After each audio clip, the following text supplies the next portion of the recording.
Welcome to BSing with the guys. It's open season. No scripts, no filters, just raw conversations, laughs, stories you won't hear anywhere else. Buckle up. This is where the real BS begins. If you'd like to keep up with the upcoming shows and events, head over to our brand new website, BSingWithYeagley.com, and subscribe. I want to give a big shout out to Ed, the man behind Static Shift Radio, holding it down for indie rock artists and keeping the scene alive. So show him some love. Check out the website where you can find Static Shift Radio Station and upcoming events. That's staticshiftradio.com. And you can also find him on Instagram at Static Shift Radio. Tonight, we have the Ferg, DuhZeez, and we also have a couple guests that are probably going to pop in later, but we'll see who we get. So y'all hang in there, and it's going to be an interesting night. How's it going, guys? Hey, it's going great. Robert, thanks for having us on tonight, brother. Oh, yeah, man. You know, in between the interviews with the music artists and other individuals that come on the podcast, we always have to get some of the fun time in. Oh, yeah, for So sure. For sure. it's this is almost like blowing steam off, but you can talk about anything. So we make it interesting, and we also drink a little adult beverages, which that's always fun. I didn't even know it was the 19th.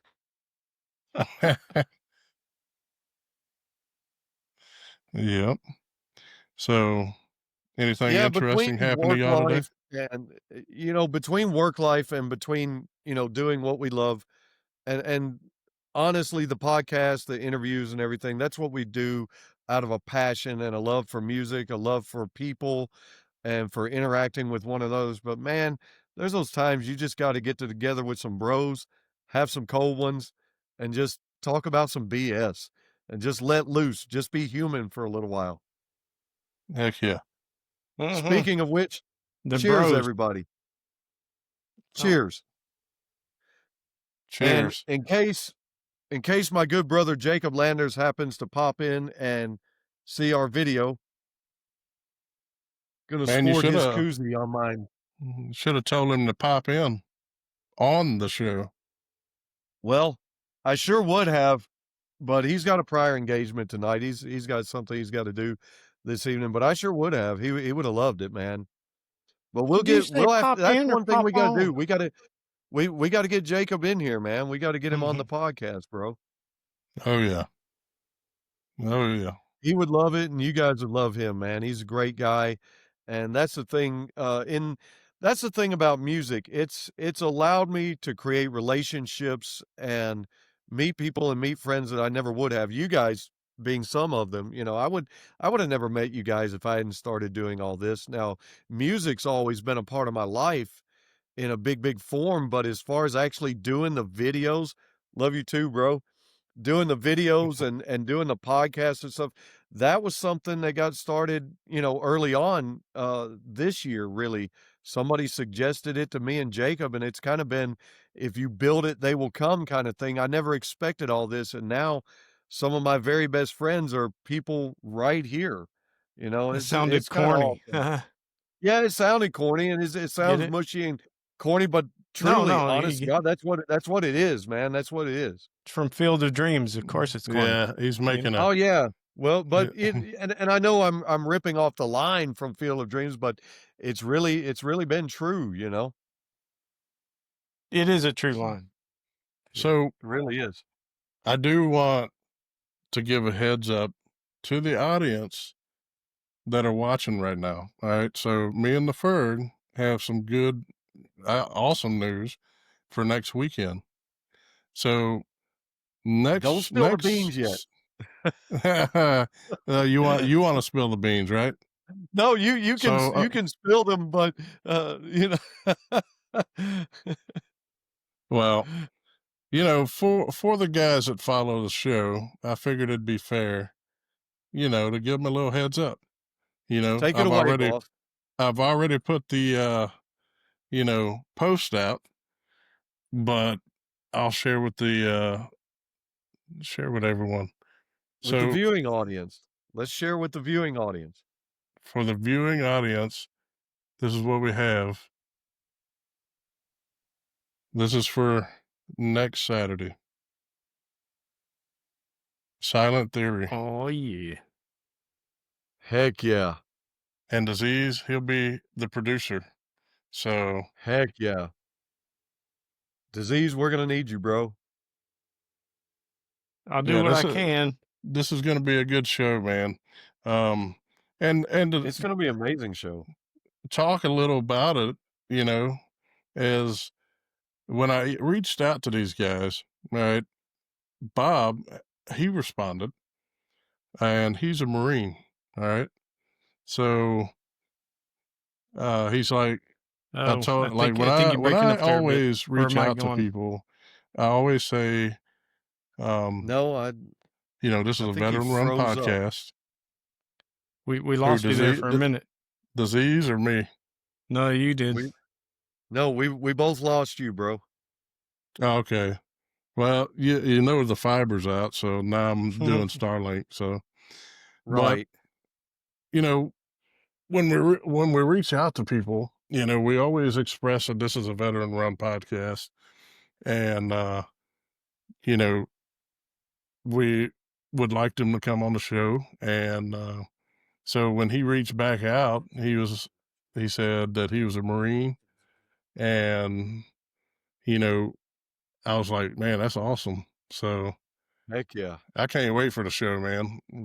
I believe they're playing a good festival this weekend right now. Right, they're supposed to be at Louder Than Life with all the other bands. Man, so many bands. That's what's on their tour dates on the website. But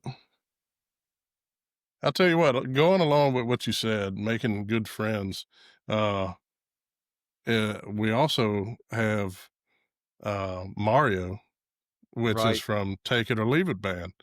And, he popped in last Friday, which is awesome. I love making friends along the way. But that was pretty cool of him, man. So, and he's pretty funny, man. So we had fun. Oh yeah. Well, breaking away from music just a little bit, I'm going to throw in some comedy because I'm a huge comedy lover. For those that don't, I have loved comedy forever and ever. Love jokes, and I actually did a video on my favorite comedians a while back and posted it. And I won't go through the list right here, but I wanted to say this, and I hope DuhZeez doesn't get mad at me, but every time I see DuhZeez, I think of D's nuts. That was one of our favorite jokes. Oh, we used to set guys up with that joke. Man, we had so much fun setting people up with that joke. And there was this one guy, when I used to work construction, I would still stop by Lowe's all the time, Lowe's Home Improvement. And there was this one guy that was so gullible, and we would get him every single time. And then one of my favorite ones, I'll tell you one of my favorite ones right here on the podcast. This one's not too bad, but we got him because he had finally learned all our jokes. He had finally learned how to look out. And so I came to him one day, and I won't say his name. I don't want to embarrass him on here, but I asked him, I said, would you consider yourself a ladies' man? And he's like, yeah, I kind of consider myself a ladies' man. I said, good. You won't mind if I lay these nuts across your chin. Oh, yeah. Oh, it's just like up dog, man. Man, it's funny. That joke was a joke that lasted forever and stayed funny forever. And I can't help myself when I see DuhZeez spelled out. First thing I think of is D's. Everybody does a lot of time. DuhZeez, have you got some friends on Rumble? Uh-oh. Yep, you got some friends on Rumble.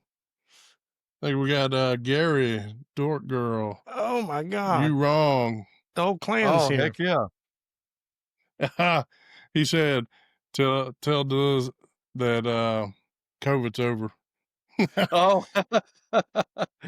But DuhZeez, we're Never glad you're over. here though, bro, man. We're glad you're here. I had to throw that in there because I love comedy, I love laughter, I love jokes, pranks. Speaking of that, I'll tell you what. Share one of your favorite pranks and then share a prank where somebody got you really good. Huh.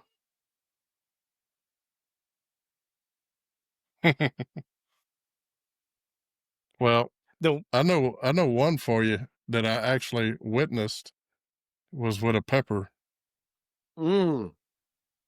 You remember that DuhZeez? oh He you got yeah. he got my brother really good. Yeah, I'm just glad he With a didn't touch pepper. his eyes. Yeah, Oh we were man. you want me to tell it or you want to tell? Go this is your this is your prank. He He'll be we were on here about to go watching, I'm fishing. sure. And my dad used to grow these little ornamental peppers. They were little small peppers, but they were hot. You know, they weren't like ghost pepper hot, but they were hot. And so I told his brother, I said, "Hey, come see." And I took one of the peppers I Yeah, opened yeah. it and I said, "Look at that." And he's like, "What is that?" What? And I was like, "See the seeds?" And he's like, "Ah," and he throws it on the ground. It's like he didn't care about it. But what Oh he man. forgot to do, and what I knew he'd forget to do, is wash his hands. So I go in the house and wash my hand, and we get in the car, and he's sitting there, and he starts touching his mouth and stuff, and we're Oh riding, no. listening to music, and he's like, "Man, my lips are burning." Oh man, why my lips burning? He keeps touching it more and more, and Oh, then he's like, why is it burning? I was like, "You remember that pepper you touched?" And he's like, "Oh," and he grabbed there was like 2 things of water. He just starts downing them, drinking all the water Oh in the my car. God. Oh yeah, it was fun. I'm just glad he didn't touch his eye. I didn't think about him Right? scratching his eye. uh, But that'll teach you to wash your hands. Oh heck yeah. Heck You better yeah. wash your hands. A buddy of yeah. mine's older brother, when they were kids, a buddy of mine's older brother kind of did something like that. He was out in the garden picking peppers with his mother and didn't think to wash his hands. And, they lived out in the country. And so he's asking his mother, like, "Hey, I got to go pee." Well, being a little boy, Oh you're going to man. tell a boy, go over Mm-mm. there by the trees or whatever. And he didn't think anything of it. He was probably 8 or 9 years old, went over there. Man, it lit him up. I mean, lit him up downstairs. And that's a bad place to be touching if you've been rubbing peppers. Well, he won't Mm-mm-mm. forget to wash his hands after touching peppers after No, that one. I'll tell you what. absolutely not. Shout out to Mike in the audience. Mike, Good to see you here, man. What's up, Mike? That's another brother from another That's mother. another brother from another mother. There you go. Good deal. Okay, well now, Mike, Robert, I know you've got some stories. You were in the military, and just like my brother that was in the military for a long time, I know y'all did some stuff. So come on, man. Oh, okay. Well, Europe is awesome. I can tell you that. Okay. So, uh, day one, I land in Frankfurt, Germany. I get picked up by another fellow soldier. He's taking me around, we're driving through, and I look over, I'm like, there's castles in Germany? He's like, hell yeah, man, they're everywhere. And I was like, that is awesome. And then we get on this thing called the Autobahn, and he's like, oh, yeah, you ever seen a road without cracks? I was like, no, can't say that I haven't. Every road has a crack. Right. Well, the Autobahn does not have a crack. No So, kidding. don't quote me, but I think Hitler had his scientists build these roads so they can transport tanks on them, and it was they ran north to south, east to west, and there's no speed limit outside of the towns or the villages. So once you get on the main road, you can go as fast as you want. So Oh, here he wow. is in this BMW, and we're hauling butt. I'm like, dang. I said, you gonna get stopped by the cops or what? He's like, nope, not here. And they're Polizei. It's like, oh, cool. Yeah. So, all right. So we make it to base, and he's like, all right, we'll get you signed up and get you placed in your room, your barracks. It's like, all right. So got me set up, and this is the first time ever out of the country, man. So I'm Right. ecstatic. Like, this is beautiful country. There's not a power line in the air. Okay, all Wow. power lines are ran underground. There's no type of like, I don't want to call it pollution, but I'm gonna say there's no high lines that you see. There's just buildings, old roads, like cobblestone roads still. Right. Um, and I was actually stationed over in Heidelberg, Germany, which had its own castle down by the river. Um, that place was amazing, man. Uh, Me and the guys, I met some really good family there. I wouldn't say friends, it's family. I met family there. There you Um, go. then, I mean, we traveled by train everywhere, visited, went to Oktoberfest. That was awesome. Okay. Never seen a place mix so much alcohol and roller coasters together, but man, Oktoberfest was awesome. And I mean, there's a And lot I of, bet they drank you under the table too. oh, dude, I thought I could drink until I got to Germany. I'm not gonna lie, dude. I called dinosaurs several times. So, but yeah, man, I love Germany. It's awesome, beautiful country. I almost didn't want to come back. It was that beautiful, and like, it's peaceful there. You know, coming back to America from another country like that, you actually notice like the laws that are put in place because there's so many of them, right?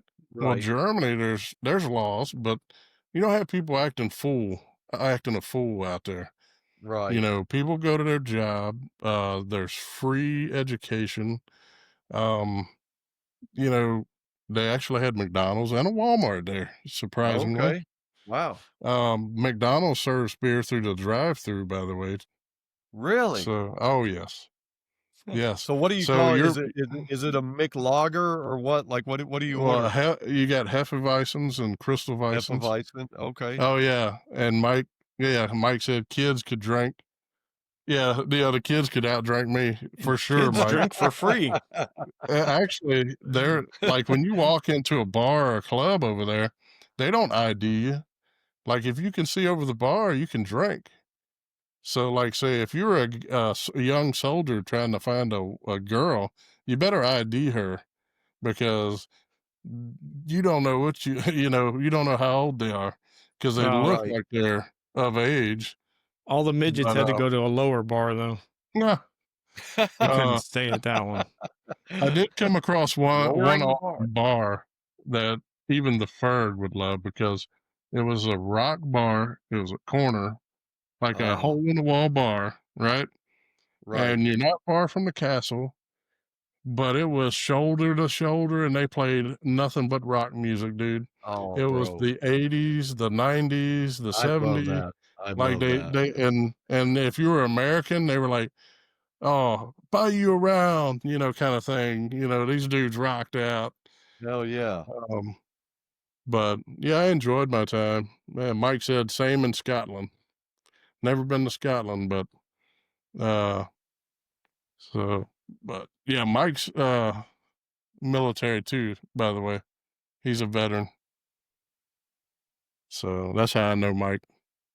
Yeah, I heard Well, I Japan's similar. appreciate that you do things for the vets. I myself am not, but my dad was, both my brothers, so many of my family members and friends have been, and it means a lot that you guys support veterans and that you say that it's a veteran run podcast and put that out there up front unashamedly. That's pretty awesome, bro. We appreciate that. Oh yeah, man. We work with a group of guys. They're awesome. Mike's one of them people too. So Heck Mike is yeah. actually a part of our club. He just got patched in. So congrats on that, Mike, again. Heck yeah. So Speaking of the 80s and 90s rock and all that, got a new addition to the studio back here. Picked up this this placard with Ozzy from Bark at the Moon. You see that in the background. I try to change it up a little bit in the background here from time to time, swap my books out and some of the things, but sometimes I wonder if I got a little too much going on back here. It's quite the hodgepodge, but I had to pick that Ozzy up, man. I couldn't pass it up. I was like, man, I gotta have this. I like it, dude. Yeah, I couldn't Uh, pass it up. I And do have that's me. Awaiting Abigail right there, by the way. That whole poster is signed by the band. Heck yeah, man. I got to keep remembering that I think it's October 12th, if I'm not Uh-huh. mistaken. They'll be in Houston. I'm gonna Okay, try that's to. right. I'm gonna try That's to right. make that show. Had to see. I've been working so much lately, man. So I took this new position at work, and so things have changed. There's been some, you know, we've just been, trying to see how this is going because it's new to You all still of us. driving 2 hours away from home? No, not right now. Right now, Oh, okay. I'm an hour and 20. Oh, okay, So, gotcha. but yesterday I only had to drive about 45 minutes. So, Okay. or no, it was an hour. The road was closed, had to go around, so it ended up being about an hour 15. But I'm enjoying it so far. We just need to grow and see where we end up at. But Right. enough about me, man. So, Yeah. what about you, Ferg? We're always interviewing somebody else, and I know we had an interview with you a while Mhm. back, but you know, let them tell the audience a little about yourself and what you enjoy, man. Oh, God. Okay, well, if you wanna know about what I enjoy, I'll give you something that is not music related because obviously everybody knows that I'm a huge rock and roll fan, huge music fan. You're gonna get that. So the one thing that you may not know about me, we were talking about this a little bit before we jumped on the podcast. Ever since I was like 7 or 8 years old, I have been the biggest basketball fan forever. And it's kind of been hard on me where I live because I grew up here in West Tennessee and there's so much football here. And everybody loves football. It's in fact tonight's Friday night football, your Friday night high school games, Saturday's college. We're right smack dab in the SEC here. And of course we've got pro football going on. And I'm not opposed to football at all. I've watched some of it myself from time to time, but I am the biggest basketball fan.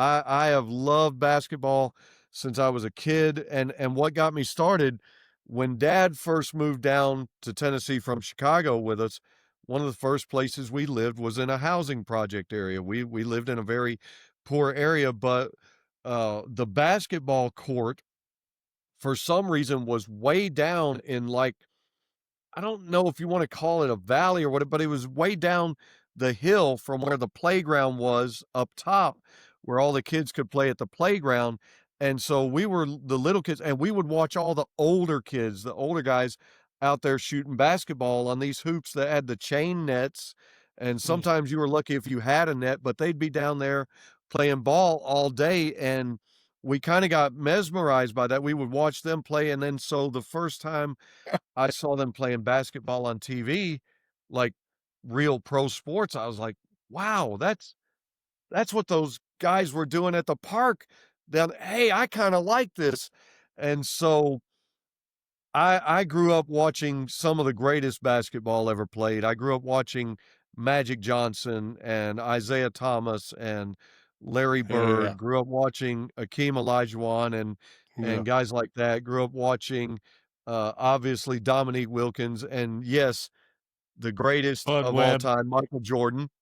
Oh, I Hell thought you were yeah, Got to Bud watch Webb. Michael Jordan and Scottie Pippen and the Bulls yeah. teams that were winning championships, and interesting fact, uh when I became a teenager, I don't want to get into too much personal family history, but I will say, as a teenager, we went to live with my grandmother, and one of the highlights of living with my grandmother, well, everything about living with my grandmother was a highlight. That was the place to be, and really shaped me. The reason I am who I am today is really because of my grandmother. She's my hero.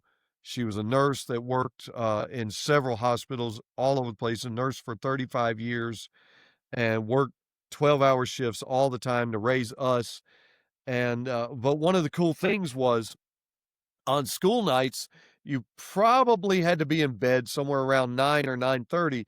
But if Michael Jordan and the Bulls were playing a game, my grandmother would let us stay up and finish the game and watch the game. And so that was pretty cool. We got to sit up even on school nights for those games, and that was just the best. And Hell so yeah. even to this Hell day, yeah. I remain an avid basketball fan to these days, and I've been able to translate that over to my sons. And so a lot of the weekends when I'm not doing a podcast and my kids are here and not doing things, we're outside playing basketball, and we'll stay out for several hours, and they love it, and they love it as much as I do. And so that's one of the things about me that's non-music related that I can tell everybody. Yeah. Well, I got the perfect question for you then. Sure. So, and then after you respond to this, there is a comment that's pretty hilarious over on Rumble. So we'll read Okay. that. Let's have it. So here's the question for you, Ferg. Who is the most overrated player in sports history? LeBron James. Hey, can you give us a little reason why? Where do I start? Here's the thing. I don't want to be on media and say something bad about a professional sports player who is obviously a great public figure and has been the face of the league for many, many years. But the reason I say he's overrated is because long before he had ever met any of the criteria that Michael Jordan had worked so hard to get, they were already trying to put it in this guy's hands, and he had not earned any of it. He had not worked for any of it at that time, and they're already trying to hand him the torch, forgetting that Kobe Bryant was still in the league at that time, and the closest we ever saw to Michael Jordan was Kobe Bryant. Yeah. Not to And mention the Dennis fact, Rodman. well, not Dennis is a great rebounder, and Dennis did all the dirty work and the hard things that nobody wanted to do, and that's what made Dennis great. Dennis was phenomenal at that. He chose not to be a scorer, Like and I Madonna. love He Dennis did for that. Madonna, and no one wanted to do that. Well, I don't know. There was a day and time, when she was younger and we didn't know so much, but I digress. To get back to it, I'll tell you what did it for me with LeBron. In the beginning, I wanted to be a LeBron fan. Honest to God, I did.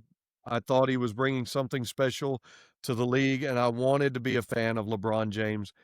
The series when he was with Cleveland, the Boston series, where he walked out pouting like a little baby and walked out, shook nobody's hands, abandoned his teammates, went to the locker room, didn't even show up for interviews, turned his back. That's when I started to be done with the guy. And then to go on live television, I don't care how much money you say you raise for boys and girls clubs or whatever. It was really shady to go on live television and tell the world that you're leaving your team just to go to Miami to form a super team, and then you get on live TV and you tell everybody you're going to win not one, not two, not three, not four, not five, not six, not seven, not eight championships. And then the first year, Dirk Nowitzki kicks your ass, and Dwayne Wade has to carry you. But when LeBron James is live on podcasts and other news outlets, anytime you see him live, I rarely, rarely, rarely, rarely see him give Dwayne Wade or Chris Bosh any credit. I rarely see him give Kyrie any credit. I rarely have seen him give Ray Allen any credit. so many other players that helped him. Michael Jordan has said repeatedly that Scottie Pippen was the greatest player that he ever had by his side. Michael Jordan has never called himself the GOAT. He's always said he Anyone, felt it would be disrespectful to Wilt Chamberlain and to Oscar Robertson and Elgin Baylor and Jerry West and the guys that came before him. And he may have had the confidence to know that he was the greatest. And deep down, he might have had that. You know, he told Magic and Larry, hey, there's a new sheriff in town, and said that with his chest. But publicly and all that, the words have never crossed his lips in front of a camera that he was the greatest, and LeBron has done that.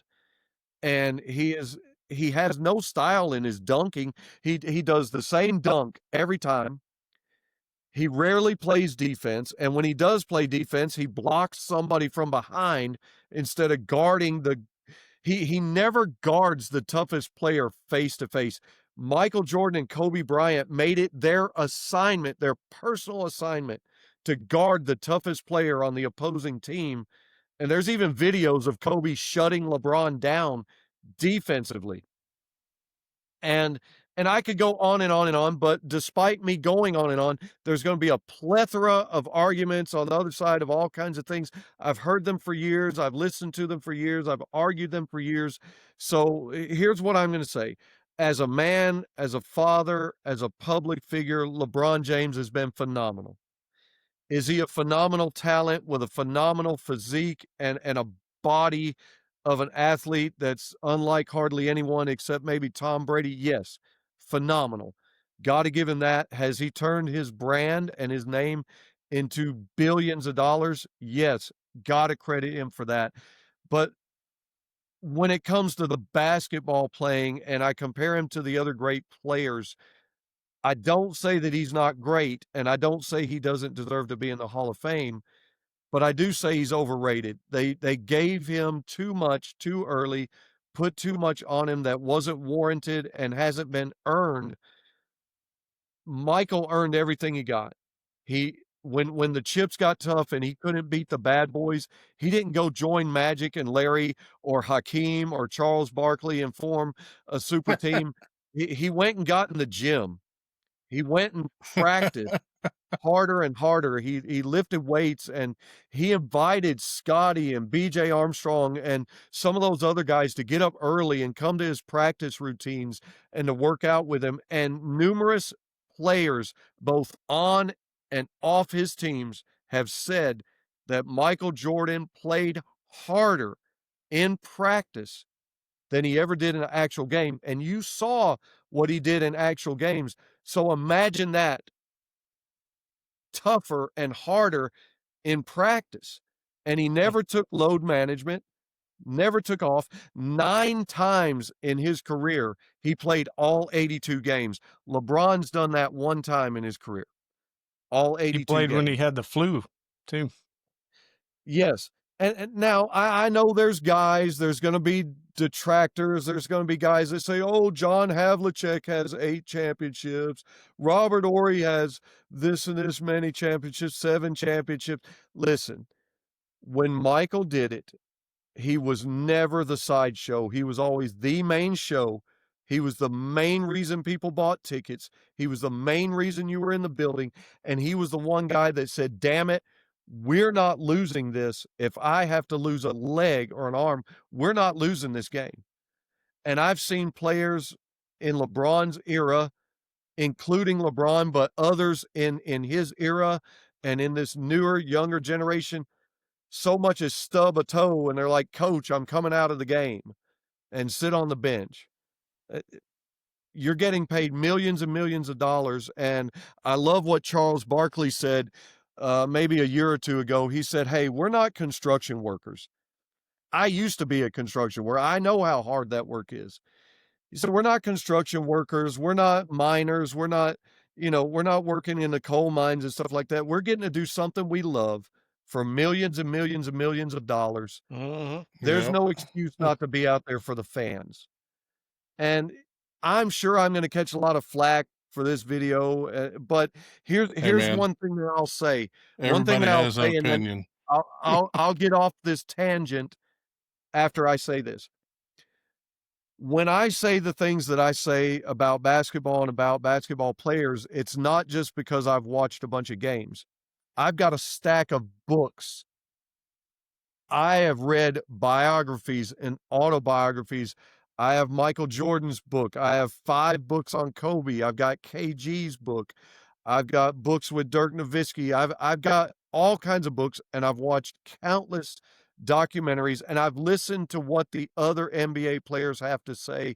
And if you're not listening to social media, if you're not listening to ESPN, the talking heads, and you actually sit down and listen to the basketball players who have played the sport, the majority of them, I'm not saying all of them, but the majority of them say Michael Jordan is the greatest to ever play the game of basketball.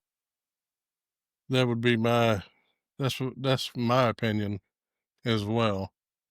Michael Jordan. Now, I've ruffled some feathers, but I'll die on that hill. Michael Jordan is the greatest.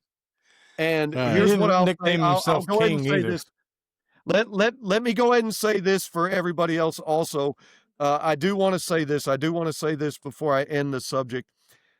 I do put Michael at the greatest, but if anybody should stand shoulder to shoulder with Michael on all the credit they deserve, it's Kareem. We don't give Kareem enough credit, and Kareem Abdul-Jabbar is right there with Michael Jordan. I put Kareem there, and right after Michael and Kareem, I put Kobe. And then whoever else wants to follow you, you guys can pick it up from there, but we've got to put Kareem up there with Michael. All right. I don't know it well Well- enough to say any of that. Well, like I said, after Ferg's answer, there was one comment in Rumble that's hilarious. And it's one of DuhZeez's friends, Dork Girl 21. My stepmom convinced my sister when she was 10 years old that if she blew into her thumbs, her boobs would get bigger. That's what happened to me. Okay, I've got a DuhZeez kept follow-up. blowing in his Did it work? thumbs. Did it work? Oh hell! It didn't harm, but it didn't help.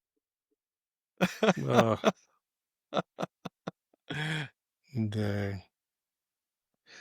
But I did Anyway. have to say the nice things that I said about LeBron also, because he does deserve the Hall of Fame, and he has been a wonderful proponent at propelling the league to where it's at. I got to say that I just have a hard time with people that His try to put personality. him above Michael Jordan, because I personally cannot do that. But there's a lot of other great accolades that he rightfully deserves. So I don't want to get on here and say that he's trash. So let me make that clear. Yeah, All right. I don't like him because of his personality, and I'm not even into basketball. All right, we're gonna move a little in a different direction now. Best drunk food of all time. Answers Waffle House. But what food? Squid. Squid. I'm not kidding. Grilled squid is so good. Never When you're had drunk? grilled. Oh yeah. Most people Oh. have to be drunk to try squid anyway. You may be right. I've never tried it. But octopus is even better, and I'll tell you why. Squid is very sweet. When it's cooked right and it's not tough, it's real sweet. It's like a real sweet flavor to it. Octopus is similar, but it's more meaty than sweet, and it is so good. Oh man! But they Where do have you to be get that? extremely fresh. Who prepares that? Where do you get that? Last time I tried it, where it was actually good, was up in New York. Okay. Yeah, down here they get like sloppy seconds on all the good food, so we don't get good Gotcha. seafood. They even our shrimp, like a lot of the restaurants, it all comes from Thailand or China, and we have shrimp boats like 20 minutes away, or not 20 minutes, but like a couple hours away. They got shrimp boats, but no, we get Right. stuff from China and Thailand at the Oh, wow. restaurant. Wow. Well, I can kind of identify with that. Every time I make a trip back to Chicago, I'm just amazed at how wonderful the food is versus anything that tries to be like it right here. You know, we Yep. have one establishment here that does a really good job, and that's because the owner and proprietor is from Chicago, but most of the time the ripoffs just, man, they can't do it justice. They just really can't. No, we had a Chinese place come in here, and they said, "Oh, we're from New York," and I said, no, you're not. Either that or they kicked you out, because I've Oh, been to wow. New York, and every Chinese place, it can be a little hole in the wall, rat infested looking place, has some amazing Chinese food. And these people couldn't cook. I could cook better, and I'm not even that great cook. And Oh, I was wow. like, there ain't no way you're from New York. You are from New York and you lasted 10 minutes. Maybe that was the case, but yeah, it's hard to find good Chinese food here, like really good. Wow. And Had to usually mute when you find myself And for a where second. are you at, DuhZeez? Where are you located? we're in Louisiana. Oh, okay, you're in Louisiana as well. Okay, I got you. Yeah. I got you. Yeah, I can almost throw a rock and hit him. No, no, no, he's a little Throw it fella. hard enough to kill me, please. No, Please don't hurt. no, I had to mute myself for a trust second, you. man. Had to fix me a drink. You didn't want to have it all, Bring the meteor. the noise in the Hang tight. I'm mic. turning my air back on. Yeah, I shut mine off because it was making it. I think that's what y'all were hearing.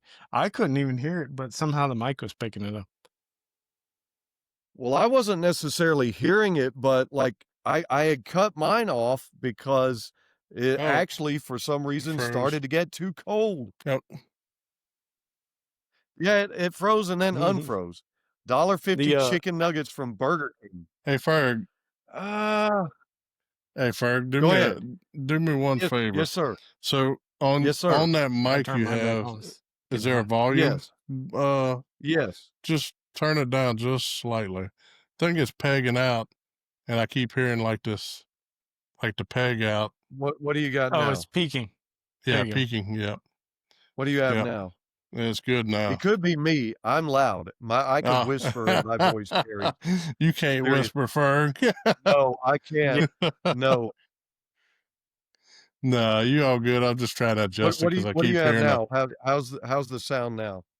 It's good so far. It ain't, Can we Oh, go ain't down peaked out more? yet. No, Should I there's you're go good someone down right named more? Ryan commenting. now. I wonder if he's ever tried Drunk bagels and Chinese from food New would be a Jersey. bad That Ryan guy. combination. Well, Well, it'd look, be I like don't eating know what Taco city you got it, Bell. but when I have been extremely drunk, Waffle House always hits the spot. Steak I and don't know eggs. why. God, man, that or a patty melt and coffee, obviously, but oh my God, just I don't know. Awful House is awful good when you're drunk. I like eating strange food when I'm drunk. It tastes different. I do like some. I like some dried squid. I do like that. Dried squid. See, guys, I've never tried that. Yeah, it's Well- See, his brother lives in Taiwan, so Okay. when he'd come down, he would bring some. Back in the day, he'd bring some like dried squid, dried fish with sesame seeds. Like it was all different types of stuff, and that's where I tried it at. Was at DuhZeez's house back in the day. Okay. So it's Yeah, they actually eat a So if pretty I lot good. of come to New different Orleans, fish. you're gonna break me in if I come to New Orleans. If you come to New Orleans, we're about what 2.5 4 hours hours. away. Is No, it close that to 4. far? Yeah. Is it? Baton Rouge is Okay. 2.5 hours. Because I Oh, am yeah, thinking of okay, making a trip next year. I've thought about it. There's buses here that we can take, like go down and get off, and then you can, spend time down around it. Like I've thought about that, and I've talked about taking a trip, maybe a day trip or like over the weekend or something like that. So, Dude, you need to plan that New Orleans trip when Sever Red comes to New Orleans. oh yeah, heck yeah. And then I we hope can they all ain't get coming during together. summer. We'll all Hell get yeah. together and go hang Hell out with yeah. them guys. And if you Hell yeah, Kevin? bro. order it, try and come in when it's cooler. If When they it's cooler, if you don't right, do it, right. You guys have it some is hot brutal as summers, crap. don't you? Humidity, Yeah. man. Humidity. It's hot as crap in Killing New it. Orleans too, because they're below sea level and it's just And humid. It's see, I just thought our ugh. humidity was bad, but you guys really have it bad, don't you? Oh yeah. Like breathing water down here. What's your best month for visitors? Right now, it's pretty nice. It's 64 Yeah. in the morning. Probably October, Yeah. September, Okay. October-ish, and Okay. then spring. Even sometimes into December, because here lately we haven't gotten harsh winters until January. February Okay. up until May sometimes, depending Gotcha. on. Gotcha. Yeah. But What It's about been Mardi Gras? really weird. Mardi Gras, It's starting. It's hot during that time. It's starting to get hot when the Mardi Gras is. yeah, that's Yeah. February, so it's still sometimes it's cold, Oh, it's sometimes it's Right. February? hot. I Yeah, thought that was in March. Mardi Gras is February. Oh, never mind. I'm wrong. Hmm. I'm retarded. I mean, they can schedule it different times, I'm sure, but Right. let's see when New Orleans Mardi Gras is. Well, let's go back to my earlier question. You still never told us about a prank. Which one are you talking about? Me? You? Yes. Prank. Let's see. I don't A know one that's been prank. done on me that's been. Okay. So Super I'll tell expensive. one that I pulled with some buddies, and then I'll tell one that got pulled on me or would get pulled on us at work. I'm Oh, not my gonna. bad. I can't. I March can't 4th. say where Sorry. this was at or who this was to, but this was funny. This was funny as hell. Me and some other buddies, we did this to a buddy of ours. We took a bunch of orange cones and we blocked off both ends of his street and his driveway so that in the morning he was so pissed he couldn't get out of the driveway. He didn't understand why the crap there was orange cones at the end of the driveway, and then he didn't know why they were at the end of both ends of the street. Oh, yeah. It was well, we took a while before we told him and it was us that did it. And then prank they got not necessarily just played on me, but got played on all of us at work when I was doing home restoration, home construction. The guys used to like to take Carmex and put it under the door handles of the work vehicles. And I got so mad one day because this one guy not only put it on the handle, I was driving like a box truck at that time. And when I say box truck, it was a white version of a Dorito truck or UPS truck, something like that. And he put it on the freaking step, and I almost busted my ass and landed on my face. And I was so mad. I was angry. But that was a dangerous prank. They would take Carmex and rub it. Oh, Yeah, we had. I'll tell you one that happened to me. I don't know if it's good, but it was the prank that I remember was this guy I worked with. He had a shop light, right, and it had a metal housing on the shop light, and he needed some help because he's working on a car, and he asked me to come help him. So I go over there and I start working on it, and this is middle of summer. I'm sweating my balls off, and as I'm working, the shop light touches my arm, and dude. I feel something surge through me, and I was like, the heck? So I grab the shop light and then I stick it to my arm, and I feel it go and pull my arm in. Somehow he hooked that metal cage to 110. Oh, and so I was getting directly shocked by 110, and I was like, I think there's something wrong with your light, and he's laughing. And I'm like, you shouldn't shock somebody who's dripping with sweat with 110. Luckily, like, electricity doesn't do much to me when I'm not, when I don't know I'm being shocked. I don't know what it is, but I've had people give me those pins and the lighters and stuff that shock you. Right. And they don't do anything to me because I don't know it's happening. Well, I don't know it's happening. As soon as I know it's happening, then it hits me. I'm like, I don't know why that is. because I've had other people do that. Like I went to a guy's place and dropped off a part, and he handed me the pen. And he's like, "Here, just sign it for me." I was like, "Okay." So I'm hitting the pen, and I'm like, "The hell, it's not coming out." And then I feel the tingle a little bit, and I'm like, "Oh," I said, "I think there's something wrong with your pen. It won't eject." And he's like, "Dang, the batteries must be dead." But when he hit it, he's like, "Well, nope, it's still good." He's like, "How's that not hitting you?" I don't know what it is, and I don't know. That's good stuff. But that was the one that was played on me. I don't suggest anyone else do though. Bump it down just a hair more. We'll get it right now. It's just when you get loud. How about now? See. So far, so good. So far, so good. Yeah. Yeah, you don't hook 110 to anything for a prank. I'll tell you that. Right. Don't do that. Yeah, I apologize, guys. I'm telling you, I'm loud. I can't help it. My voice carries. No, you're good, man. Well, I mean, we just got to key it in too, because how often have you used that mic? You know, right. You're right. Well, I'll tell you one thing I can do. I'll tell you what. How about I leave the voice? How about I move it away from me a little bit? That's something I can do. How about that?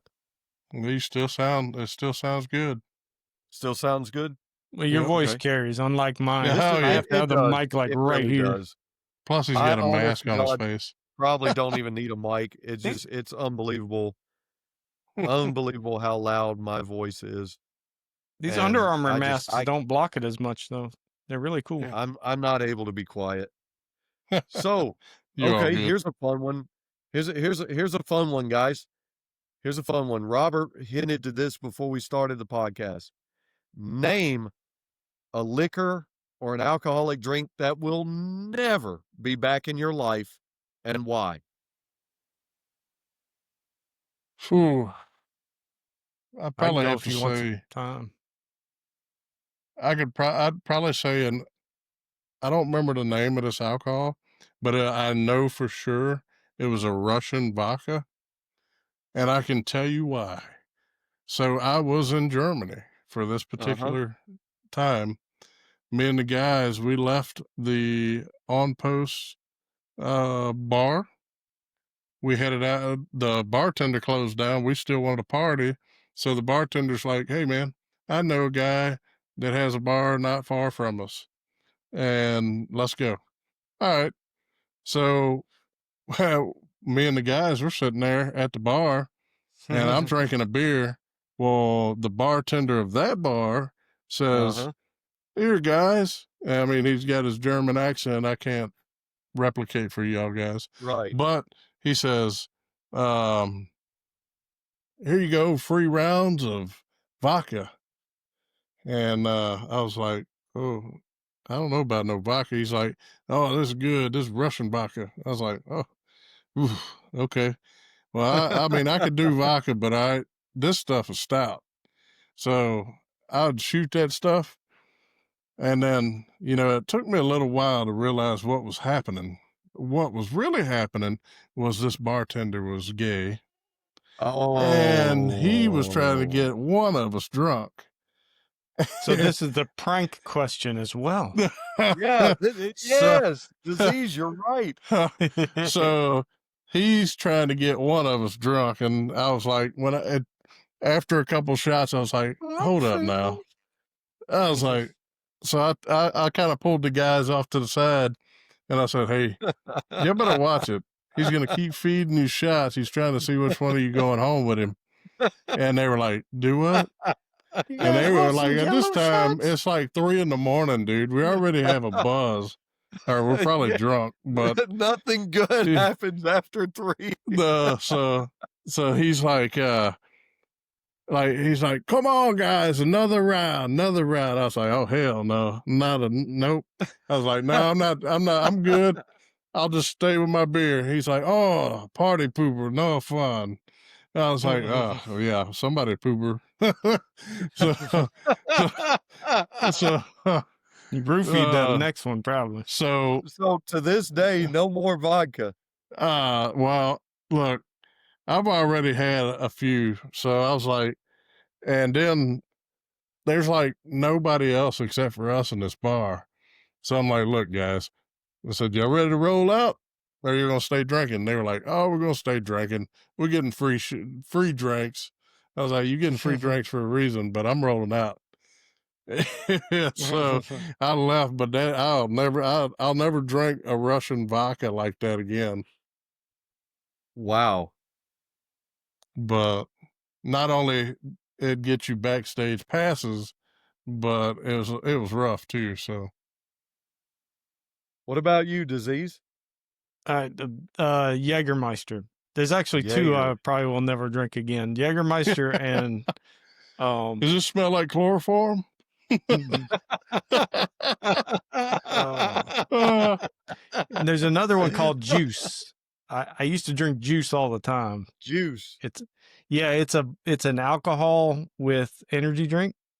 Okay. And both of them are for pretty much the same reasons. I was drinking Jaeger bombs, and the other one is basically like a Jaeger bomb, and they just don't mix well with me. Like, really? I could drink two juices, I was okay. If I drank that third one, I was having a rough night. Wow. So I was like, nah. Well, for me, it's Everclear. Oh my God. The year I turned 21, me and some buddies around Everclear. Halloween They tried to got kill you. the bright idea that we were going to get this big batch of Everclear, this big ass bottle, and we were mixing it like with Jolly Ranchers and watermelon and all this crap. And we thought we were really doing something. We were going to party it up and had all this stuff. Dude, I swear, I've never been so sick in my life the next day that I swear I'll go to my grave and never have another drop of Everclear. Dude, I literally ran we the were engine big off and of that. bad, and we thought we were going to do something. And the thing of it is, at 21, hangovers weren't nearly as bad as they are as you get older, and you generally could get up and go at it the next night. But after that Everclear, oh man, I was destroyed. I was like, no more, never again, never, ever, ever. For as strong as Everclear is, it's still pretty smooth though, which is surprising. Gosh. That burns. It evaporates quick though. It just burns. it got us. It got us pretty bad. And we thought we were doing something, young, dumb. And of course, you don't realize how bad it is when you're mixing Jolly Ranchers in there and stuff like that. You're thinking, hey, this is pretty good. Next day, not so good. I went straight for the strongest stuff they make. Oh my God. We were idiots.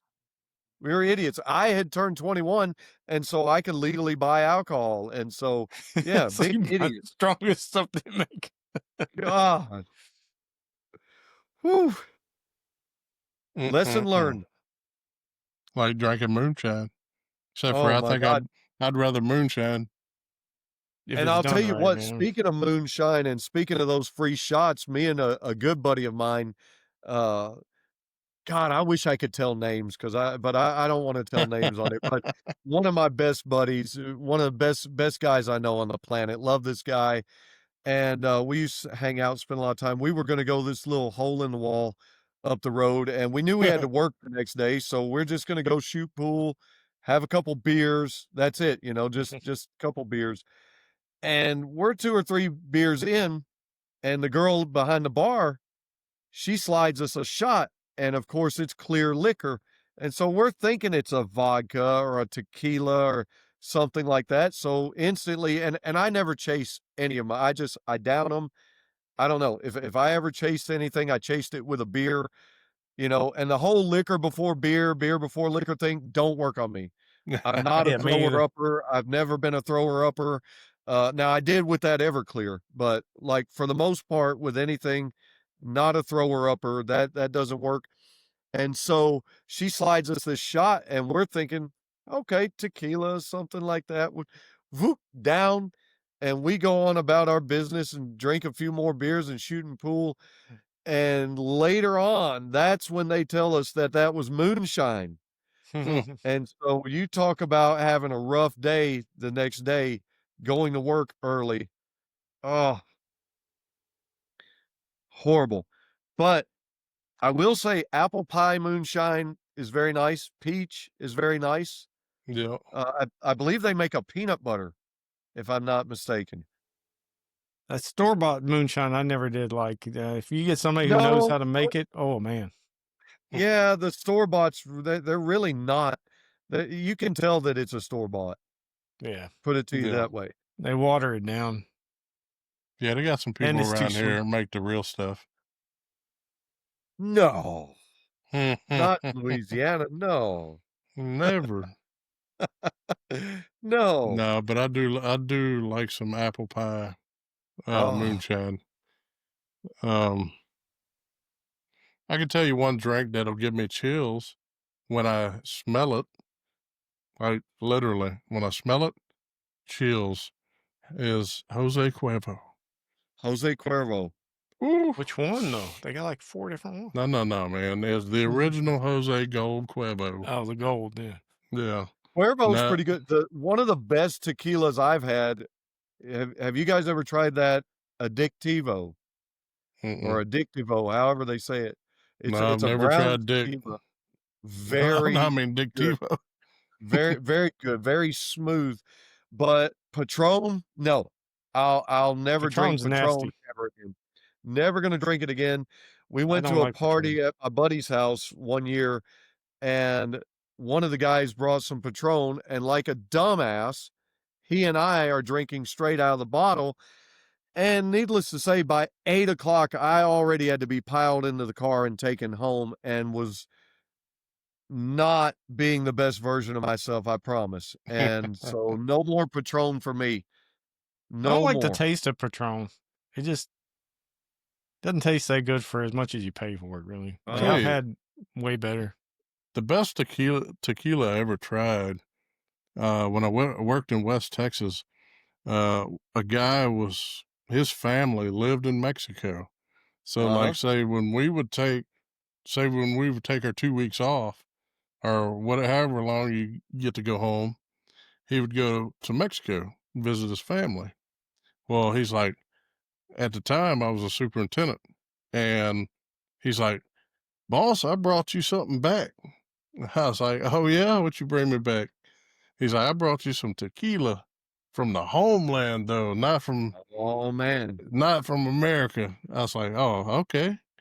So I mean, it had this man, it had like a mule on it or some kind of deer type, stag maybe, but It was a chupacabra. look, we opened that thing up. I said, "Well, let's have a round since you bought it." And he's like, "In Mexico, it's cheap." And I Oh, was yeah. like, "Okay." You have to pay more though when you cross the border, but it's still cheap. Well, man, we had a shot of that stuff, and it was so smooth. I was like, "Dang, hey, if I send you with some money, give me some more." Heck yeah. like he'd bring me a bottle when he'd come back, and Heck yeah. dude, that was some smooth tequila. Nothing Heck like yeah. nothing like here. Like I don't Right. know what we doing Processed wrong. garbage. No, I think a lot of Have our you alcohol that's tried? made here is made with high fructose corn syrup or something like that. I don't think it's You're made with probably actual right. sugar. Have you tried Yeah. Terramana, or Terramana, however they say it, the one that The Rock Oh, put the out? rock mix? No, I No. haven't. I've tried it. It's actually pretty good. It Not is. gonna lie, I'm a It's bourbon. actually pretty good. Yeah, I'm a I'm not a big bourbon guy. tequila fan. I'm not a I've tried a huge bunch of tequila different ones, fan, and I but just what generally happens is you're sitting around and all you want to do is drink your beers. You don't want any shots. You don't want any liquor. And somebody gets the bright idea, hey, let's do shots. I had a buddy of mine, and I spent a lot before I moved back home. I moved back home here where I'm at in the year 2017. And before I moved back home, I spent a lot of time in a place called Jackson, Tennessee.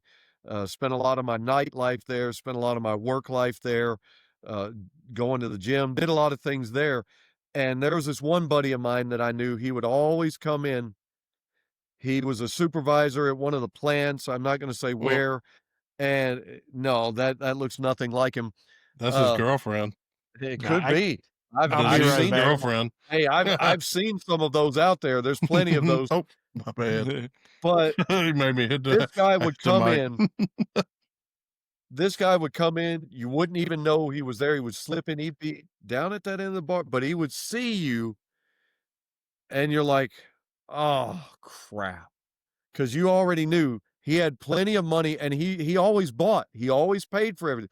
And he's like, "Fergie, I'm gonna need you to do some shots with me, buddy." And I'm like, "Oh God." And you know, the guy's buying them, so you're setting them up and knocking them down, but you just wanna drink your beers. You don't wanna get hammered, you don't wanna do shots. But this dude would come in and he made a lot of money, and he refused, he wouldn't let you say no. He wanted you to party with him, and so he was always like, "Hey, we're gonna do some shots." Oh, no. So that's how things like that usually happen, and that's how you discover certain liquors. I've walked into a few of those. But, you know, he's a great guy, and was always a good friend, and we always got pretty drunk. Hey, I could tell you one thing. Back in it was maybe 2007. All right, we're in Germany, and we're at the On Post bar, and a buddy of mine, good friend, Dillard, he's like, man, let's mix a drink. So the bartender was cool with us, man. So we were like, Dillard's like, all right, let's do a Jaeger bomb and add a shot of vodka on the top, right? So what you would do is you drop the Jaeger in the Red Bull, then you take the shot of Oh, wow. vodka, Almost take like the a shot of Boilermaker. take the shot of vodka, pour on top. All right, then you down it. Hey, let me tell you, it was like a slow, energetic hit. All right, with that mixed Wow. drink, it was actually pretty good, and we started calling it Dillard Bomb. Dillard bomb. Because he come up with the drink. So we start whenever we would go to the bar, we say, "Hey Neil, we need a Dillard bomb," and he'd like fix a Dillard bomb, which was Jaeger bomb with a shot of vodka on top. And you know, to this day, like say a few, I'd say back when after I got out of the military, then I moved back to Louisiana. We went to a bar many years ago, and they were making that shot. You know that? They were making that shot and they called it something Really? else. So that shot made it all the way back over here somehow, some way, Wow. because ain't nobody ever mixed nothing like that. Nobody's ever done that. Wow. So I was like, dang. I said, we call that a Dillard bomb because Wow. my good buddy made that drink up while we're sitting there drinking. Wow. So, wow, that's something else right there.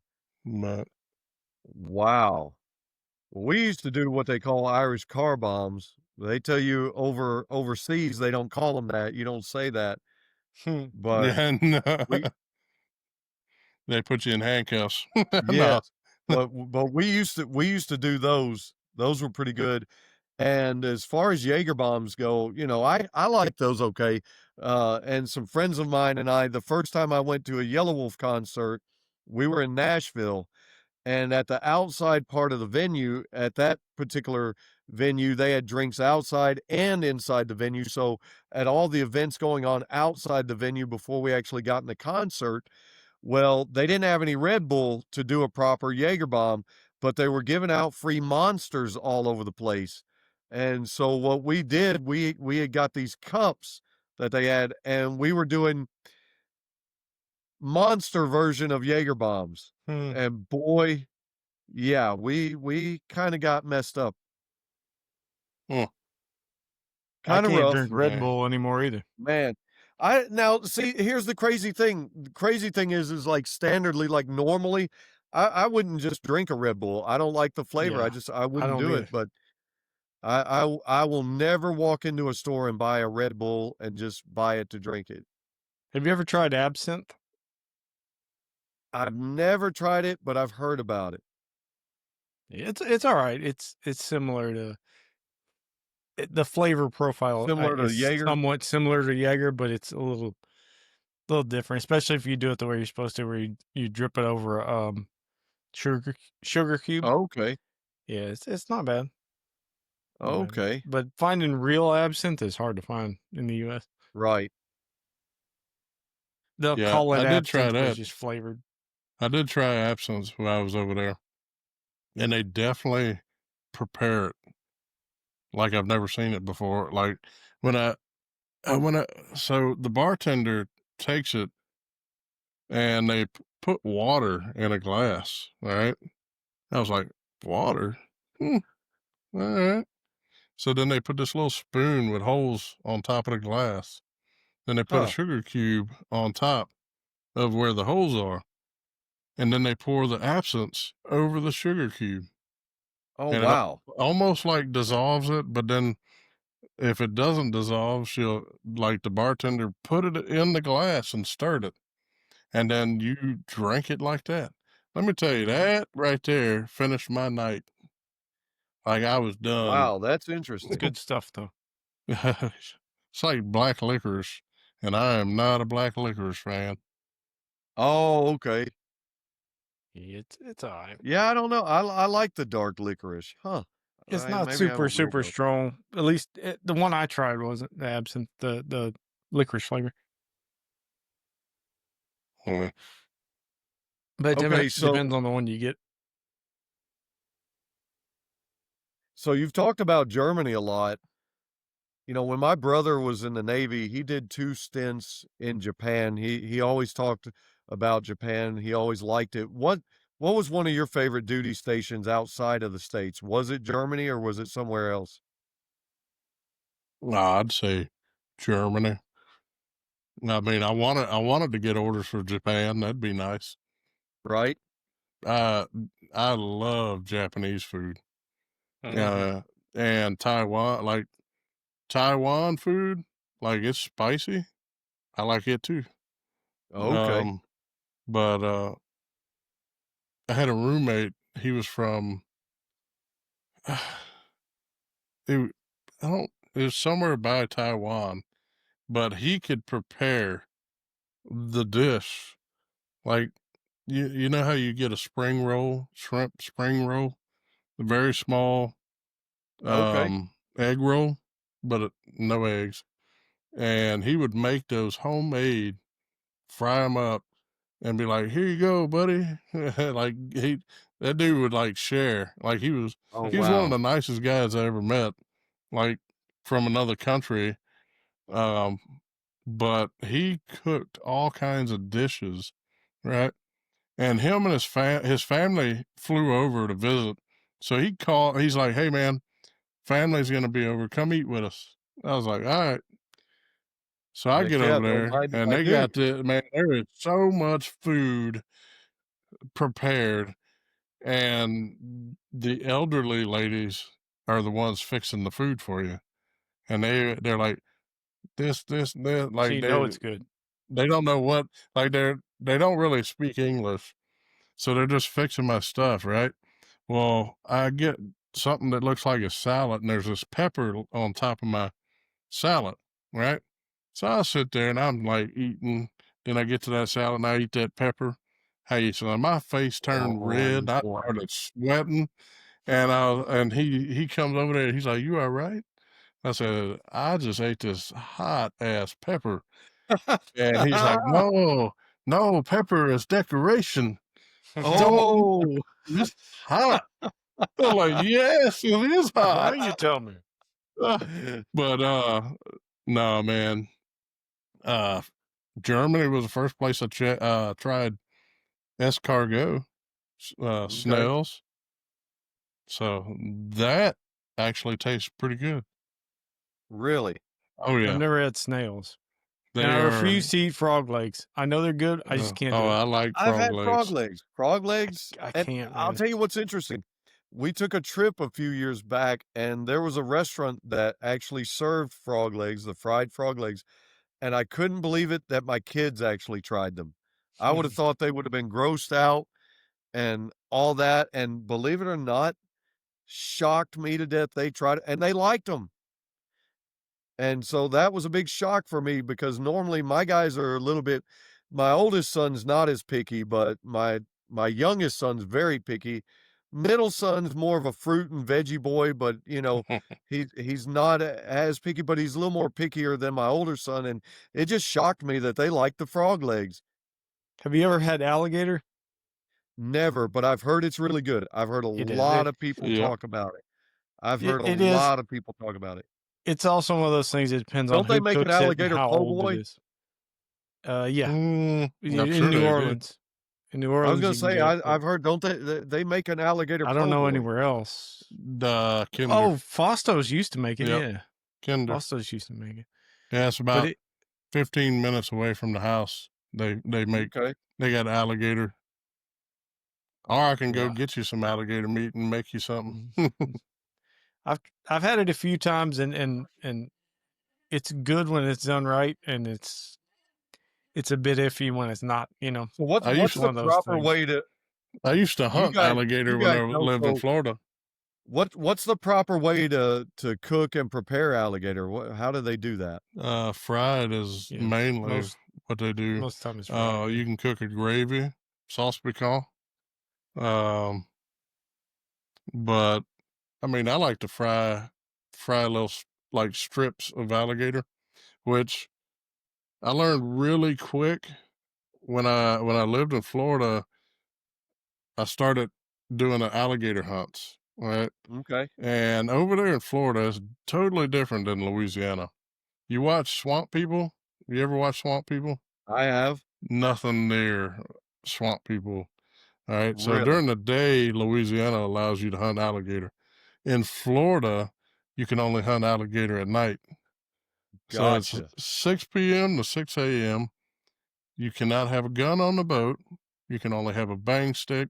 You cannot bait hooks. You have to have a 2-inch by 2-inch wooden dowel, and you can tie your meat to that little wooden dowel, which is a little block. And what happens is when they I know what a swallow, dowel pin looks like. they'll swallow it, and then it gets hung up. And you can pull them up, but you have to have it tied to the boat. You can't set them. So what we would do is we'd scout an area, find some alligators, and I think the biggest one we caught was 12 foot 3 inches, and that Oh, was a wow. massive gator. Wow. Yeah. 12 foot. Wow. That's tail and all. Oh yeah. That's So almost as tall as Kobe Bryant. yeah. Kobe was 6'6". So I tell you, the bigger ones, they're tough. All right. Yeah, So the ones that you really want to go for is probably You mean like the 6. meated stuff? Yes. You're talking about the Yeah. meated. Yep. Okay. yeah, they're Tough. old. They've been around. Yeah. So mainly we would go for like a 7 foot, 6 foot. And what you do, the tail meat's good. The jaw meat's good. The back strap, there's meat in the hands, the arms. But we would take it and you batter it up or marinate it, batter it up, and you can make strips and then fry it. And man, that's some good eating. Are the testicles good to eat? I've never done that. Never ate that. You probably like some mountain oysters, huh, knew DuhZeez? that was going to come. No, those wouldn't be mountain oysters. They'd just be regulars. That's some of that drunk food right there. Yeah, that's the drunk food. Yeah, There you go. I don't care. You gotta be That drunk. right there is alligator testicle. You eat that when you've been drinking now. Maybe that's what that old boy was trying to do in Germany with the vodka. He was trying to get you drunk enough to try some mountain oysters. Yeah, he ain't trying these oysters. Yeah, I don't think I would ever be drunk enough.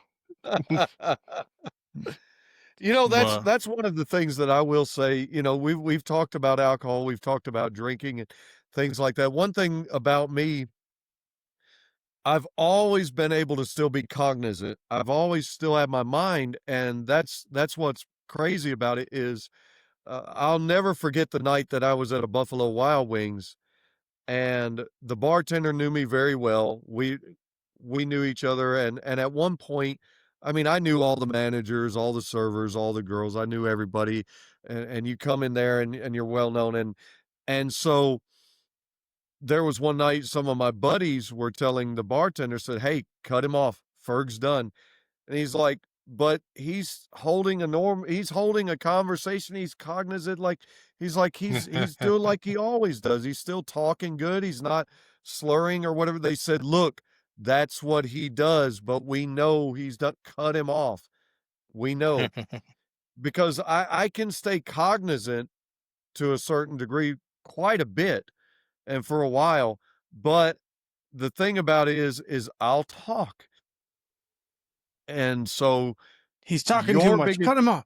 your biggest struggle is getting me to shut up. I'm one of those happy people that if we're having drinks, I want everybody to have a good time. I want everybody to smile. I want people to laugh. I want people to be enjoying life. No drama, no fussing, none of that things. And so it's just amazing that I've been able to remain cognizant, but my friends are still like, "Okay, he's talking, he's doing good, but we know he's done. Let's get out of here." Yeah. It's that same way with me and Oh, Hooters. lots of fun. I'm not impressed with Hooters. I'm not. The few I'm not. I'm times more of an that ass man too. no, I mean, I like Hooters if they're nice, Oh, I'm especially, sorry. I misread the room. but I'm speaking of the establishment. The times that I've been to the establishment, I'll just be honest with you. I The like I had girl, to explain that. the the service was poor and the advertisement didn't Was match what false. was inside the restaurant. It's false act. I'll say it that I'll be nice.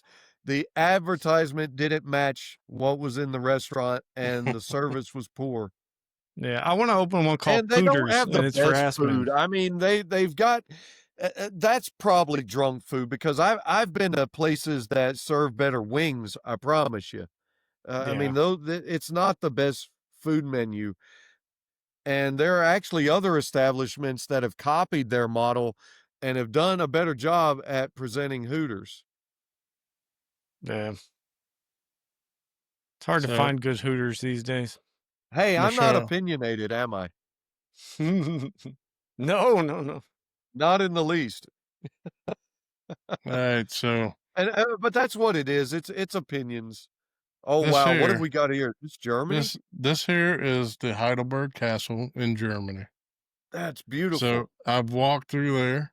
I've went I to the used to own that. gardens in the back. So if Wow. you notice right here, On see Roblox? this tower? Yes. Yeah, haunted. So during I think it was World War II, they were storing ammunition in that tower. And Oh wow. lightning hit that tower and the ignition it ignited the ammunition and blew that Holy tower cow. out. So that's what you have Wow. right there. Man, that And must have been man, a huge blowjob Literally. for that tower. Wow. They rebuilt it or something? no, that's how it is. It's just Oh, Wow. that's an actual picture. What are you talking about? Rebuilt? well, you said this tower right here. I figured the tower would be This gone. tower right here, it's gone. It is gone. Right, it's gone. This I is thought you only meant that half one of it. behind it. This is how that's in the back Can't of tell the that from a castle. picture. Oh, okay, all right. So It there was looks two like towers, this. and now there's only Look one like tower. this, except for bigger. But I right mean, that here, one's gone. Wow. yeah, this is only half of a tower. Let's see if I can find the original. I wonder if in Germany they have a Luftwaffe house. There's They actually may a have. dining cart. It's the caboose of a train, and they have like where they do breakfast, hamburgers and stuff. Dang. It's pretty awesome. Heck yeah. Well, I'll never forget. We were working a job in Memphis. We were down in Memphis, Tennessee, working a job whenever I was still doing home restoration, and we happened What to was get her name? into. I can't tell that. Oh, we happened to get up into the upstairs, some of the rooms that we were going through, and we found this Oh, excuse me. dagger. And this dagger, come to find out, it really was from World War II, and you could read the writing on the end of the dagger. I mean, it had the swastika symbol, and on the dagger, it said, Alles für Deutschland, which I guess is all for the motherland or whatnot, in German. We looked it up. We actually researched it, and that dagger that we were holding, I think it was worth about $150, not an exorbitant price, but still it was pretty cool because we could authenticate it. It was authentic, German dagger from World War II, and Oh, we had never seen anything like that, but a lot of people brought stuff over from the war, and we suspected that it Mhm. was this person's grandparents and whatnot. Of course, we turned it I in. We had no I have a choice. dagger from World War II. You But want to see it? but I thought that was really, really cool because I'd never seen anything like that before, and so I was like, "Dude, this is pretty sweet." I have one from World War II. You do? Yeah, do you want to see it? I don't think I do. This Oh, might be dang. a prank. We were No, talking it's not. pranks It's earlier. not a prank. I'll have to go get it though. Oh, okay. Roger Yeah, that. I'll be right back. Roger that. But no, I thought that was really cool. We had never seen an authentic artifact like that, not while working on houses. Now, we found some obscure objects in plenty of houses. You find lots of objects when you work home restoration. So this is a digitally constructed. I've been trying to find a actual picture, which check it out, man. Yeah, what you I got? was at a flea market and I seen this tapestry. You know what a tapestry is? Sure. It's like so I seen it on the wall and I was like, man, that castle looks damn familiar. So I was like, I looked it up. I looked at Heidelberg Castle. It Oh, was wow. so it's the tapestry before the tower exploded. Oh, Before it, wow. So on the tapestry, the design of the castle, they had it in the original form yep, yep. It while was that tower still like it existed. was this thing's threaded, dude.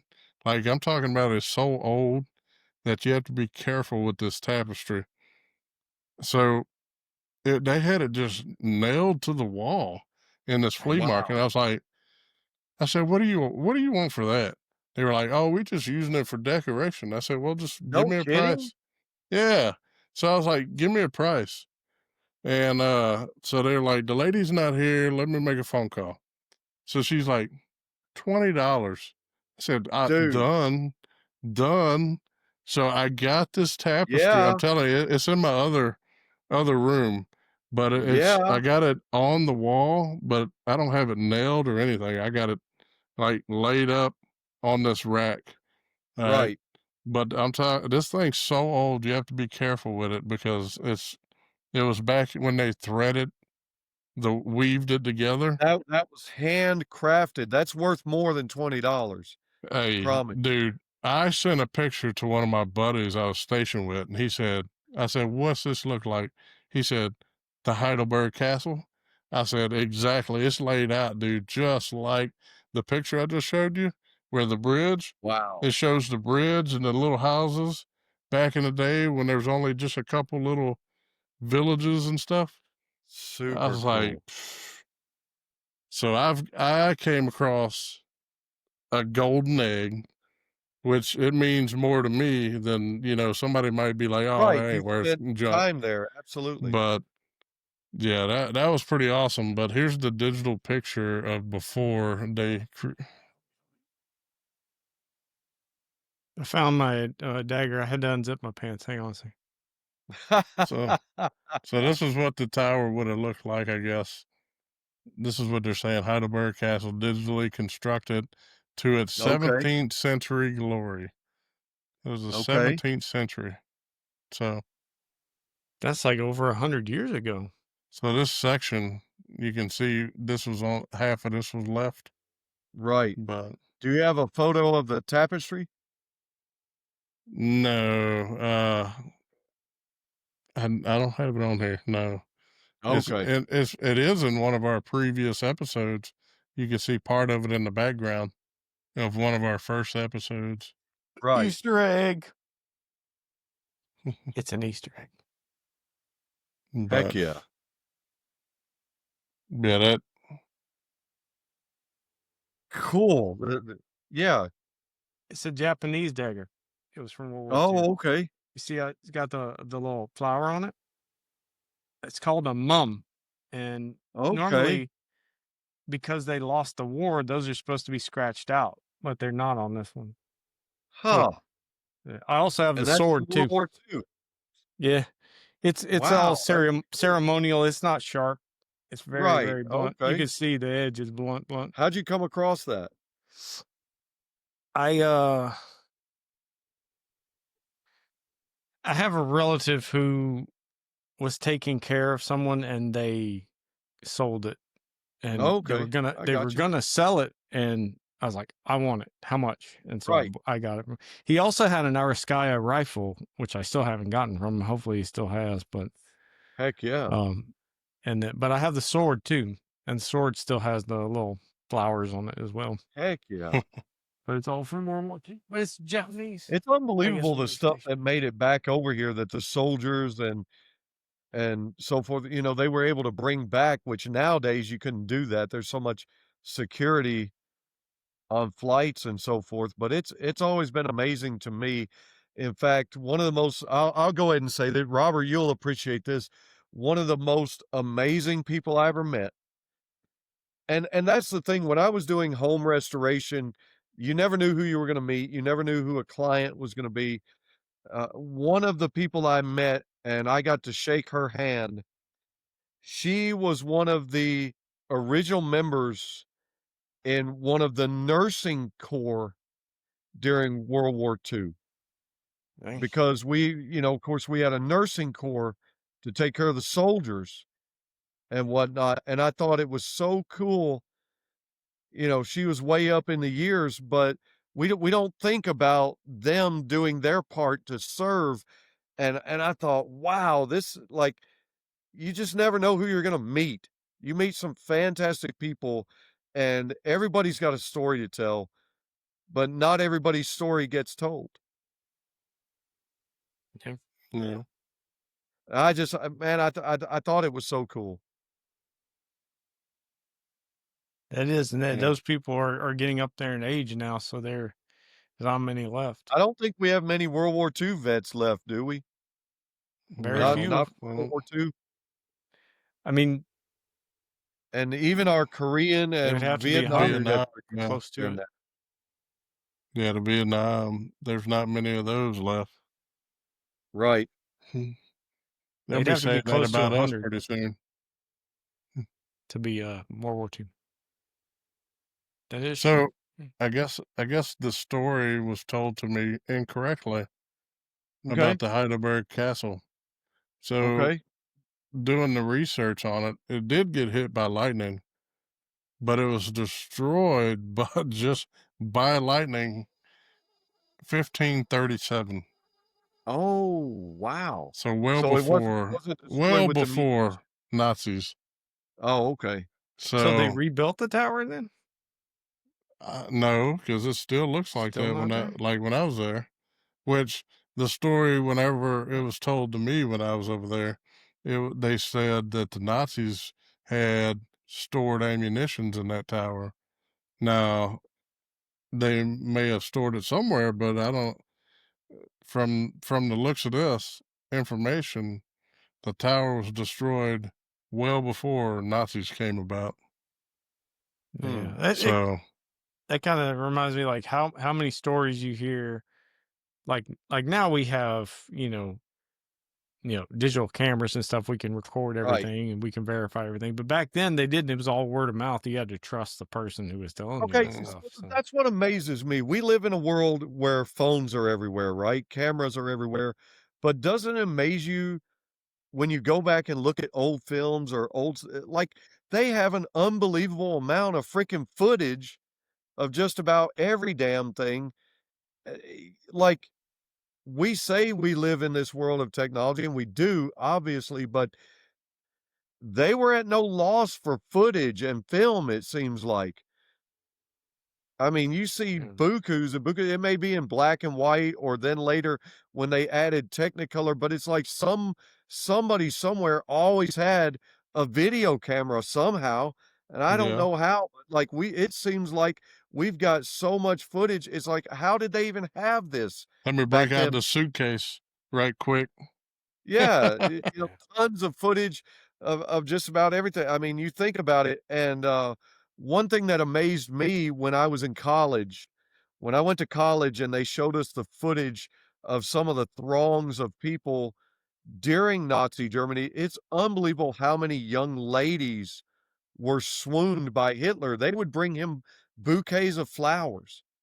Tuh. And I was like, wow, you hear about, and of course he was an evil man, but you hear all these things, negative things about, but to see people swoon and to see the throngs of the crowd, it's just unbelievable. That dude must And have had one hell of yet a again, silver tongue. No, he was it's like popular. He was very it's like popular. People how the liked him. crap though, how the crap do we have all that footage though? It's crazy that we actually have all that footage. But there was a lot of people, we just like now you have adopters of technology. People jump on the newest thing, have to have the newest iPhone or whatever.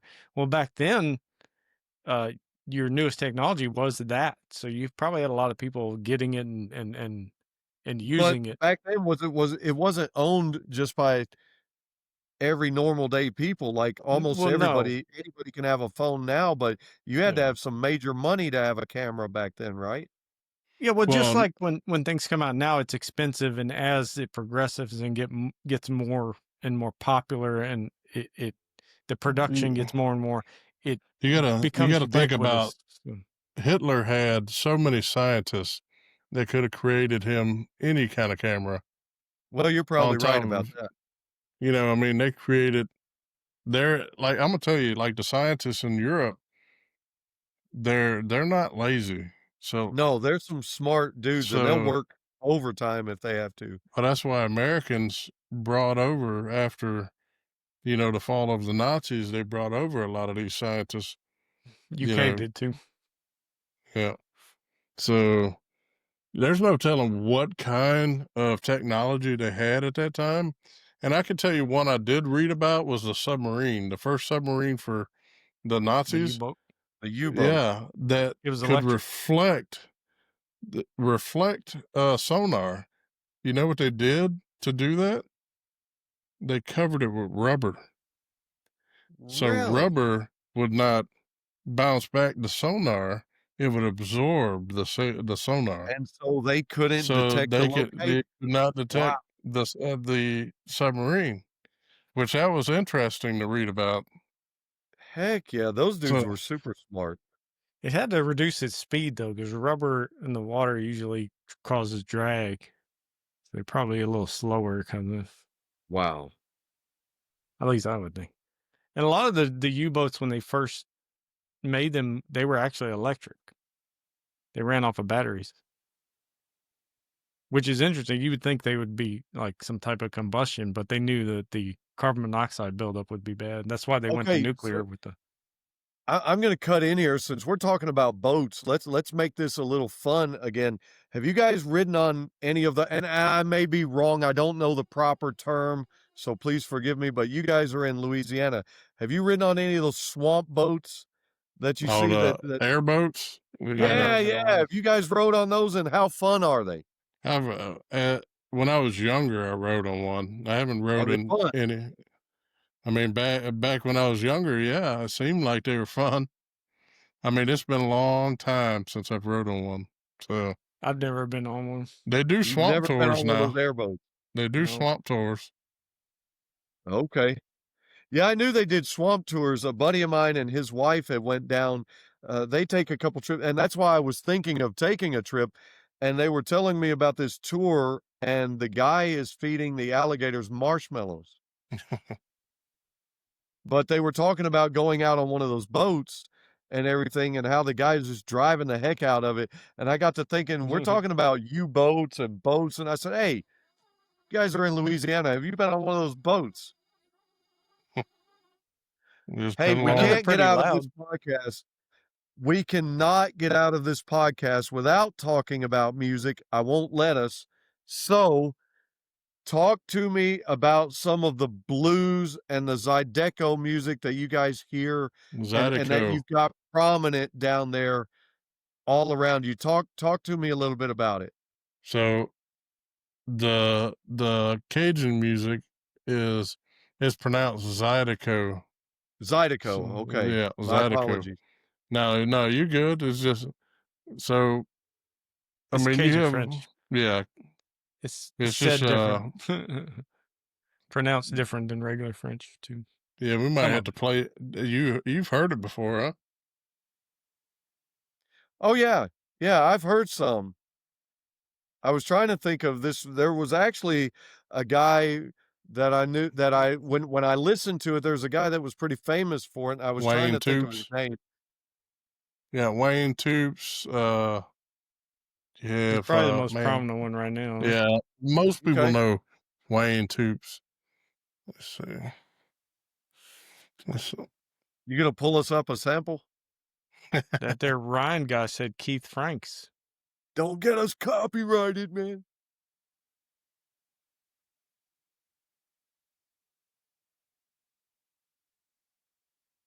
Wasn't there a buckwheat Zydeco there at one is. point? Yep. Yeah. There is a buckwheat Zydeco. Then they had Clifton Chenier. There's a lot. Man, they got hometown Zydeco bands. Let's see. Oh, I used to work with a guy that had his own Zydeco band, and I had a disc. They called the Bayou Cats. Oh, really? Yeah, and dude, I love their music, I can get down but with it. I can't find they stopped playing, and like unless they started back, I don't know, but they had some great music back in the day. How far are you from Shreveport? About 3 Probably, hours.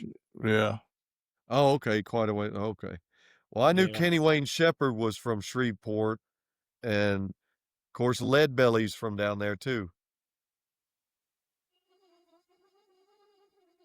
You're familiar with Leadbelly? No. No? Letterman. Oh man, he's a blues legend. That's his name.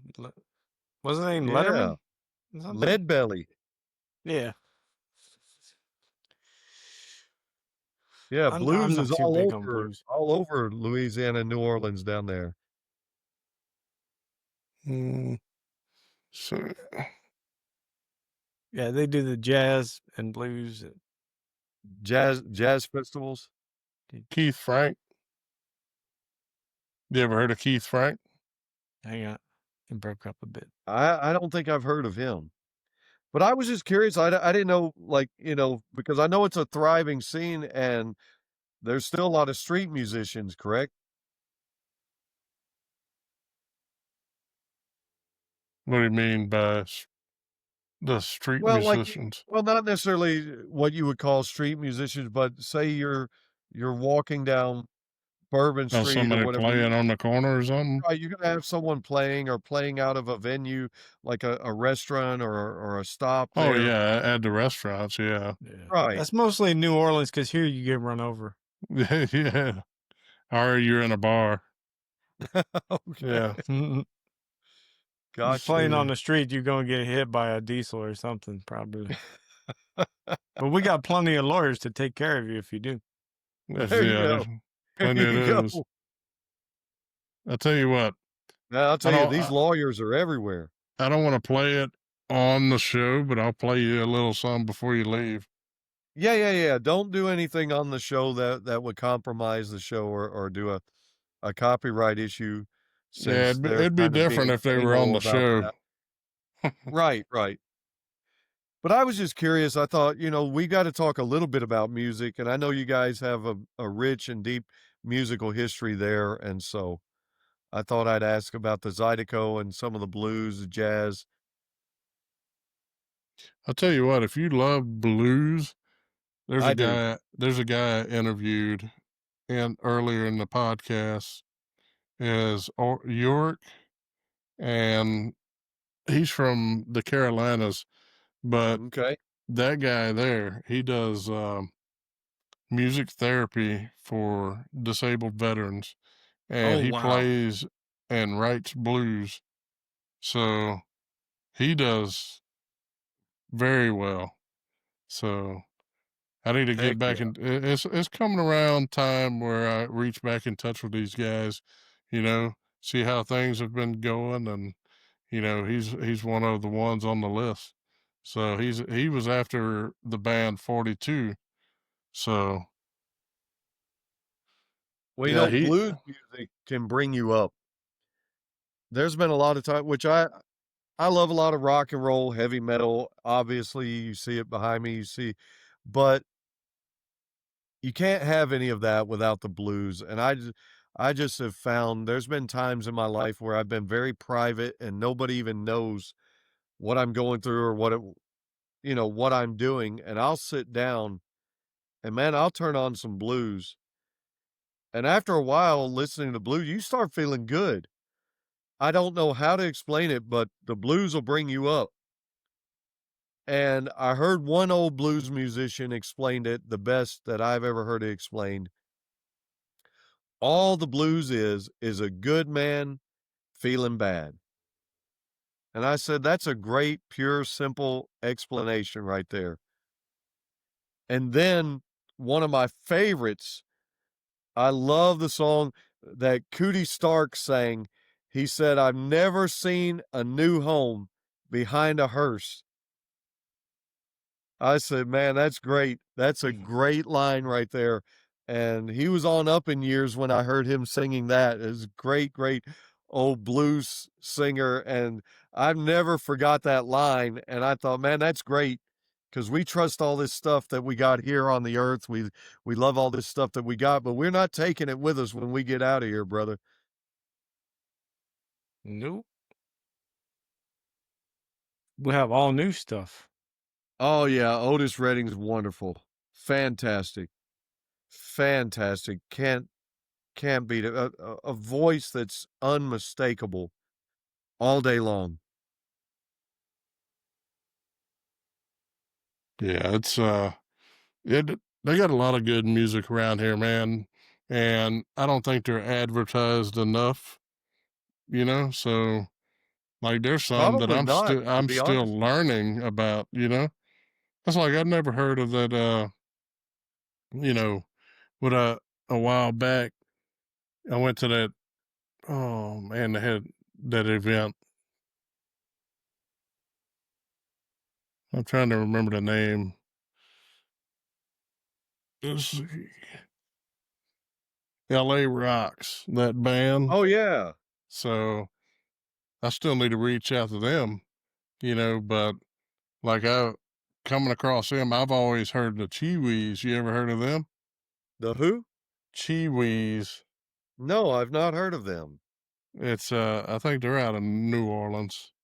Okay. They do a lot of cover band or cover music for like Journey, uh Oreo Speedwagon, stuff like that. Gotcha. I want to ask y'all something when you get done talking about the Sure. blues. What you got? What do y'all think about all these new invasive species coming in? You seen this? The what? Invasive species. Not Like heard of it.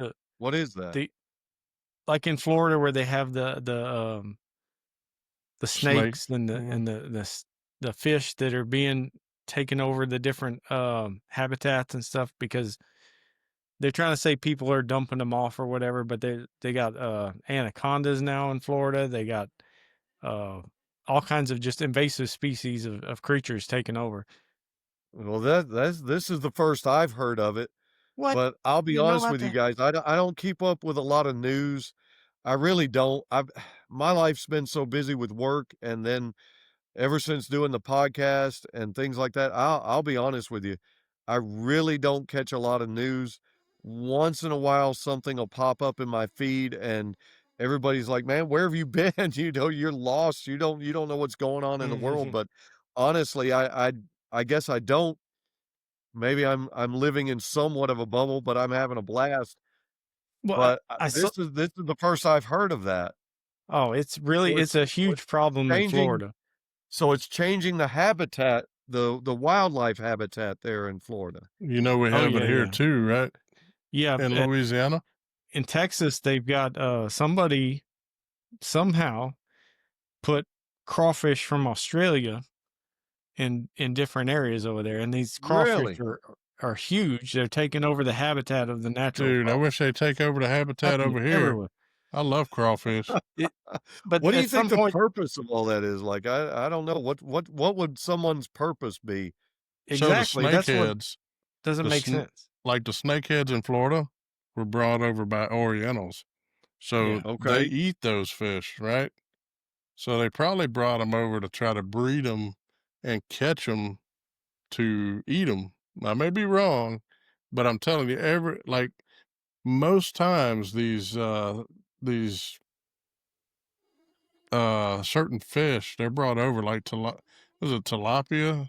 Yeah. I don't even know if they're native, are they? They're not native. No, they're from S- the Middle East. I think their story They're was they were very brought over. bland. Also, tilapia is so bland.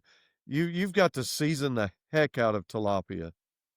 Yeah. Are you eating the farm raised tilapia or the Yeah. wild? Because farm raised almost always is bland. You can get farm raised trout and farm raised salmon, and it's a lot blander than your wilder Right. counterparts. So Oh, you I love gotta, some salmon now. Oh yeah. yeah. You want to Now the talk about salmon, the good eating? farm raised salmon is still Man, pretty some decent, blackened but the salmon. Oh wild my stuff God. is way better. If you Really? have the chance, try the wild versus the farm raised. It is so much different. I've had both, Now, and I'll I'm gonna tell tell you you the something wild I is better. tried last year that blew my socks off. I'm sure you guys have heard of the ahi tuna. It's kind of like your raw tuna.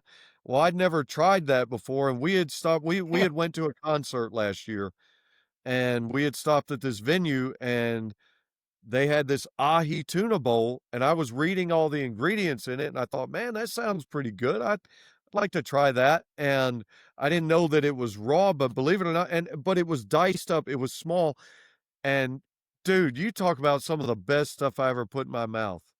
I mean, phenomenal food bowl, and the tuna was great. It would have never dawned on me to eat it like that. I know I'm probably uh, much less cultured than everyone else, but that was great Man, stuff. there's stuff I've learned. You know, like what was it? You ever had red snapper?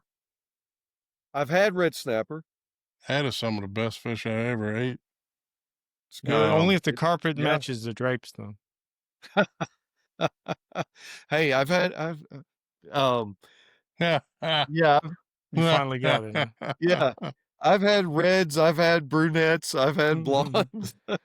The brunette snappers never call you back. You piss them off, they really get snappy. Them blonde snappers are just crazy. Crazy. Oh, I got to be careful what I tell on myself on here. I got to keep up a little bit of integrity. Nobody will watch the shows. Yeah, but red snapper is one of the like best a fish, though. It creeper. is. It tastes so good. So good. They have any of those red snappers on SpongeBob? Probably. If you play your cards right. Maybe. You know, we were talking music a few minutes ago, Robert. You've got a microphone behind you, the new paintings. Talk to Yeah. us about the new paintings. I love the artwork back there. Didn't you recently got those, right? Yeah. You know, Yeah, talk about other 'em. than my canvas that I have of the show, it was looking a little bland. And my original intentions were to get something from each band that we interviewed. But that's a hit or miss Right. here lately. So I know they're busy. You're gonna So need a bigger wall. I wanted to add something that would kind of dress it up, and I could always fit something in between as they come in. And I wanted to do something more, not totally music, but I wanted something music.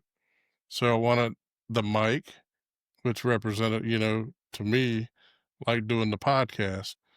Now, Absolutely. also with And the my friend Mike. with yeah, That's right. Shout out to you, Mike. You know who you are.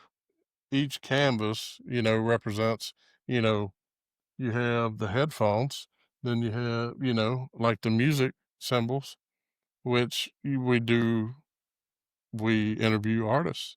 So I wanted to kind of mix it up, and it also has some of the colors that my canvas has. So Mm-hmm. it's just to dress up the wall, man. The background, make it a little less bland, and we're still working on adding more stuff to it. So you never know Well, I what'll like it. end up. I think it's very fitting. I like it. It's very fitting. Never know what's going to end up back there. Might be some red snapper back there. Phew. I might have to change my background. Nah. See, this is what you get for calling your show BSing. See? Hey, but naming it BSing, you can actually, Yeah. it's almost like an open-ended question. Yeah. You, Yeah. you know what I'm saying? You have so many answers. And it's automatically 18 plus too, so we don't have to worry about age restriction. Yes, automatically. But Oh, guys, this is a lot Mom, of can fun. I watch Laughter's bullshitting with? great. No, you can't. It's 18 I plus. got one for you guys. Sure. Which video game destroyed the most hours of your life? Ooh, took away the most hours of my life. Mm-hmm. So you're basically asking some of my favorite games. I would say the favorite game. Oh my God. Which one had, even as a child or growing up, I got game two. had you stuck? I've had me say that again. Like, which game had you spending every day or almost every day or several hours? Oh my God, I got you. I got you. Two games in particular, which led to a third game. I'm going to be dating myself here. He's going to Nintendo say Red 64 Snapper. Ogre Battle. Oh, Ogre Battle on the Nintendo 64. It was a strategy game. I heard it was good. I never played that one. It was a strategy role-playing game, and you set characters on different grids, and you had other characters around them that could level up and go from a soldier to a paladin to another like type of knight or whatever. And of course, your main Never character played that one. would grow, and you had to have strategy to set them in certain strategic places on the map where they were going to meet certain enemies. And with Ogre Battle, you had so many different characters you could choose to start the game with. I think there was somewhere upwards of 10 to 16 different story endings at the end of the game, depending on how you played it. And then the second game, and I played it on my laptop. My kids were very small at the time, and I was looking for a game that you couldn't just beat it within a few days, and now you got nothing else to look forward to. When you beat a game in a couple days, what else is there to look forward to? So I was like, I want a game that I can play for a little while. Oblivion, the Elder Scrolls game Oblivion. And I know they re-released it recently with new graphics and everything. It looks badass. I've seen it. It's amazing. Yeah. I haven't on the wish list. played it since they re-released it, and I wanted to, but I've got too much other stuff on my plate, so I haven't. But when I was playing it, fell in love with that game. I played hours and hours, and that led me into being super stoked when they came out with Skyrim. And I spent so many hours of my life on Skyrim. I'm ashamed to say how many weekends I sat in the house playing Skyrim when I could have been out doing other stuff. But I was hooked. I'd get up Saturday morning at 4 o'clock and start playing Uh, I'm addictive, very addictive. Well, I'll tell you mine, and I'm also tell my age because it was on the PS1, Oh, and it wow. was Final Fantasy VII. Love that one. It was a 3-disc game, Yes. and like what brought me into the Final Fantasy series was Legend of Legaia, which a lot of people do not know what that game Nope. is. They need to And remaster that one. It'd be amazing. oh man, that was an awesome game. It's It Legend of was really. Legaia, and it was found on PS1. And I'll tell you what, I looked that game up recently, and that's an expensive game if it's still wrapped. Really? Oh, Wow. it's a Yeah, it's pretty classic. rare. It was kind of a hidden gem type of game. Yeah. You know, it was unknown. PlayStation had a lot of RPGs on it though, a lot. Right. Yeah. I have Right. And I have love one that's RPGs. worth. I do. I have one called Brigadine, and it's if it was still wrapped, it'd be worth probably in the thousands. Oh, wow. Because it was Wow. very rare. It was very rare. It's an odd game. It's kind of like when you said Ogre Battle, it kind of reminded me of that game. But I'm sorry, I I could didn't tell mean you, to interrupt you. Go ahead. Ferg, DuhZeez's gaming section is like going to a museum. Oh, Like wow. he's got Really? all kinds of stuff. Yeah, I wish Wow. I had the place to put everything. I can't buy anything anymore because I got too much crap. I need to sell some. Unbelievable.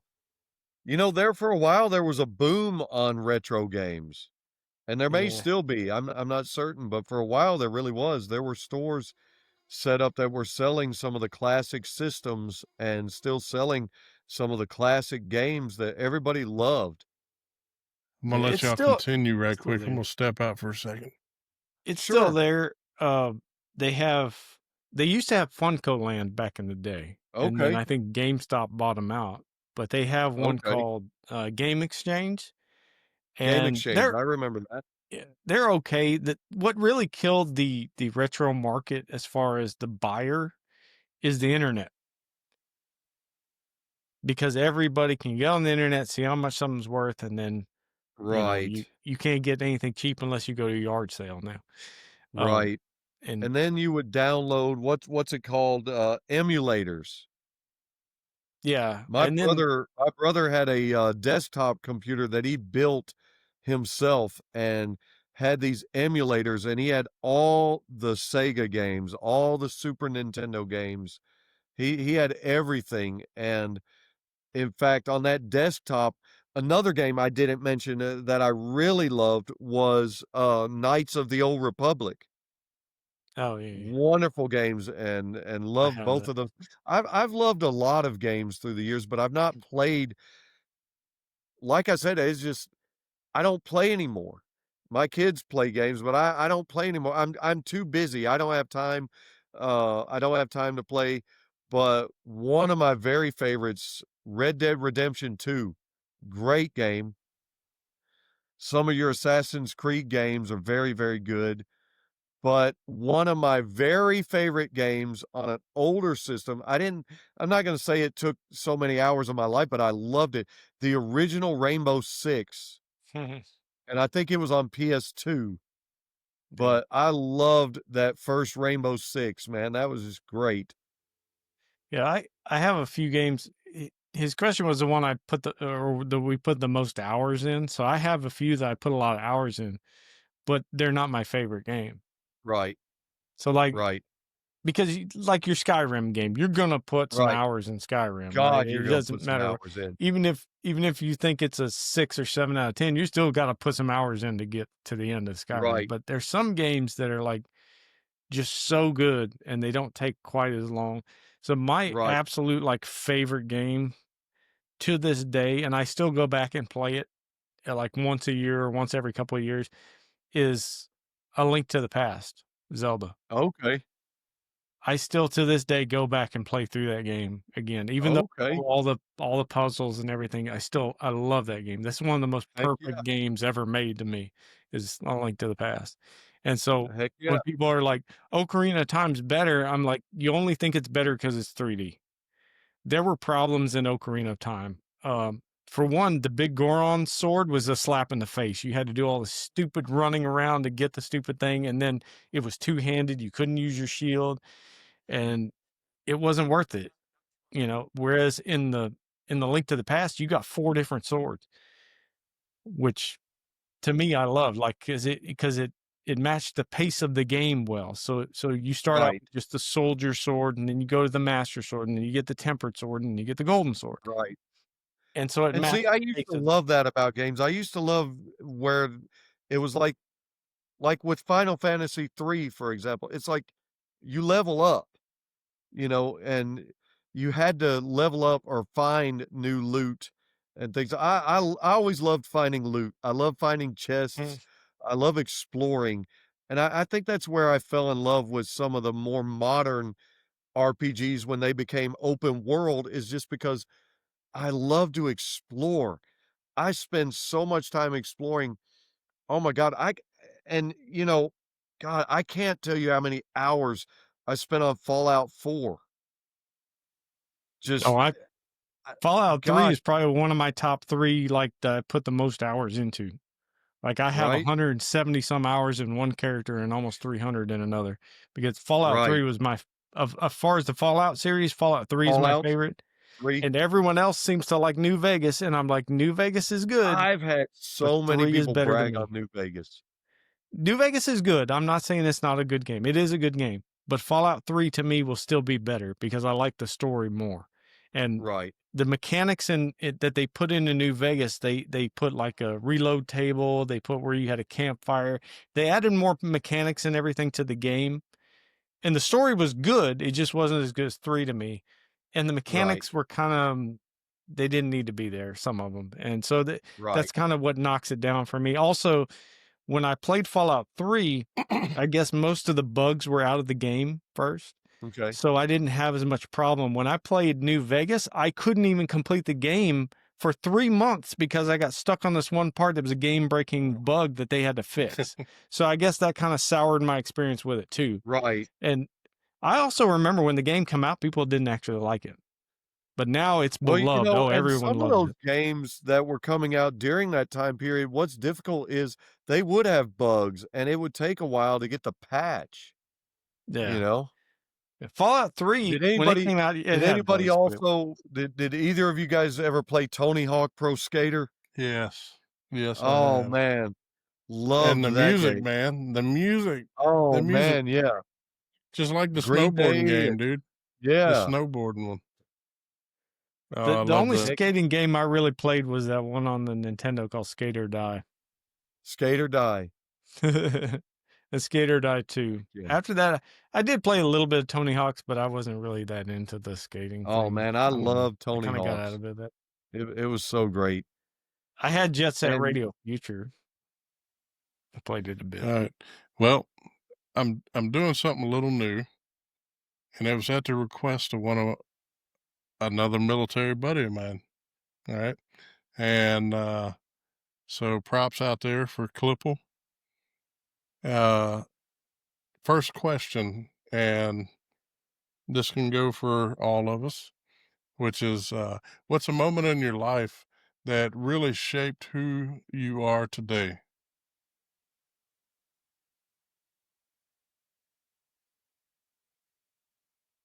almost every moment that I spent at my grandmother's house, and especially at her dinner table, you know, just God, just I wouldn't be here. I wouldn't be who I am today without my grandmother. I really wouldn't. And so much of everything I learned from her makes me who I am. And when I was younger, I couldn't see it. It wasn't until I got older and I would realize it. And in fact, I'll never forget us sitting on her front porch swing. I miss sitting on my grandmother's front porch swing. I Mhm. really do. That was a favorite place, and I miss sitting up there and talking with her. But I'll never forget when I got older, coming back and sitting up there and laughing at how she got a lot smarter the older I got. But man, Probably every moment because and the holidays too, because at my grandmother's house, you gotta understand something. At Christmas and at Thanksgiving, the lights never cut off. And it wasn't like during school, like, you never went to bed, like, people would still be up visiting at 1, 2, 3 in the morning, then and I don't mean, like, up partying or nothing, there'd be coffee made and people still eating pieces of pie left over and just, like, aunts and uncles, cousins that people that stayed and just it was the place to be.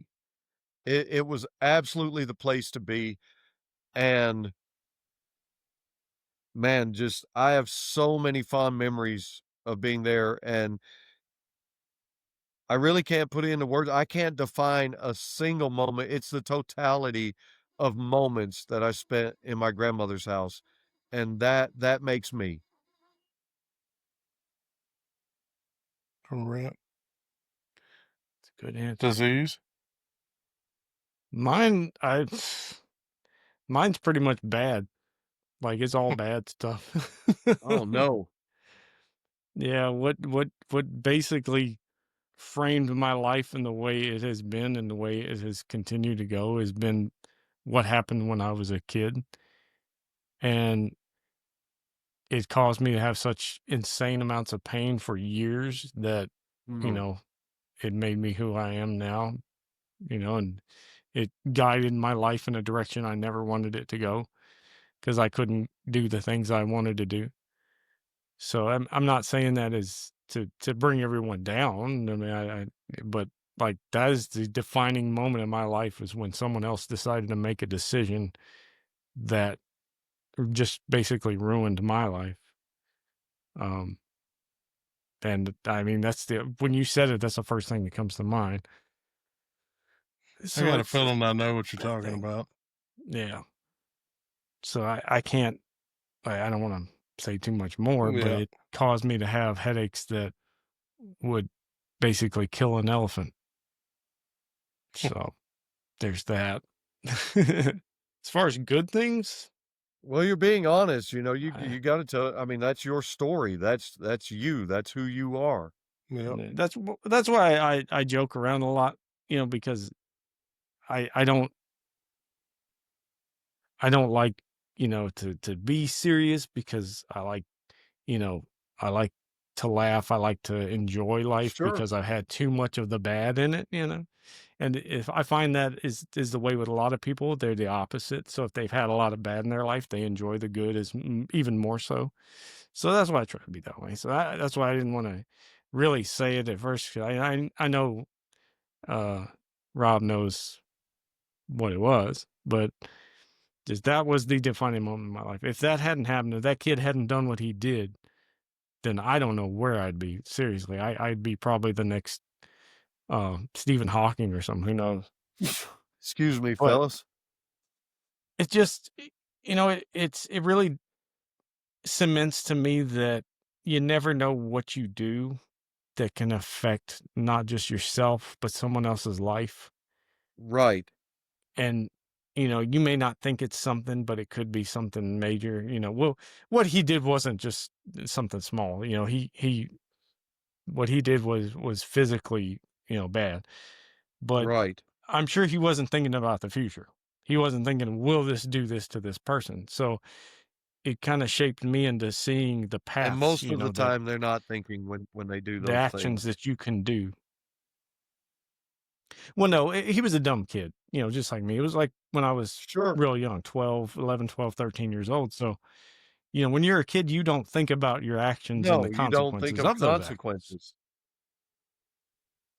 Yeah. So I don't really blame the person because they were young and stupid too, but it made me just realize the consequences of my actions now, even more so. So, there's good that even comes from bad stuff like that. Sure. Yeah. Well, I could tell you a moment in my life. I would say, before I joined the military, I was probably not in the best places, doing the best of things. And one day I decided I'm going to join the military.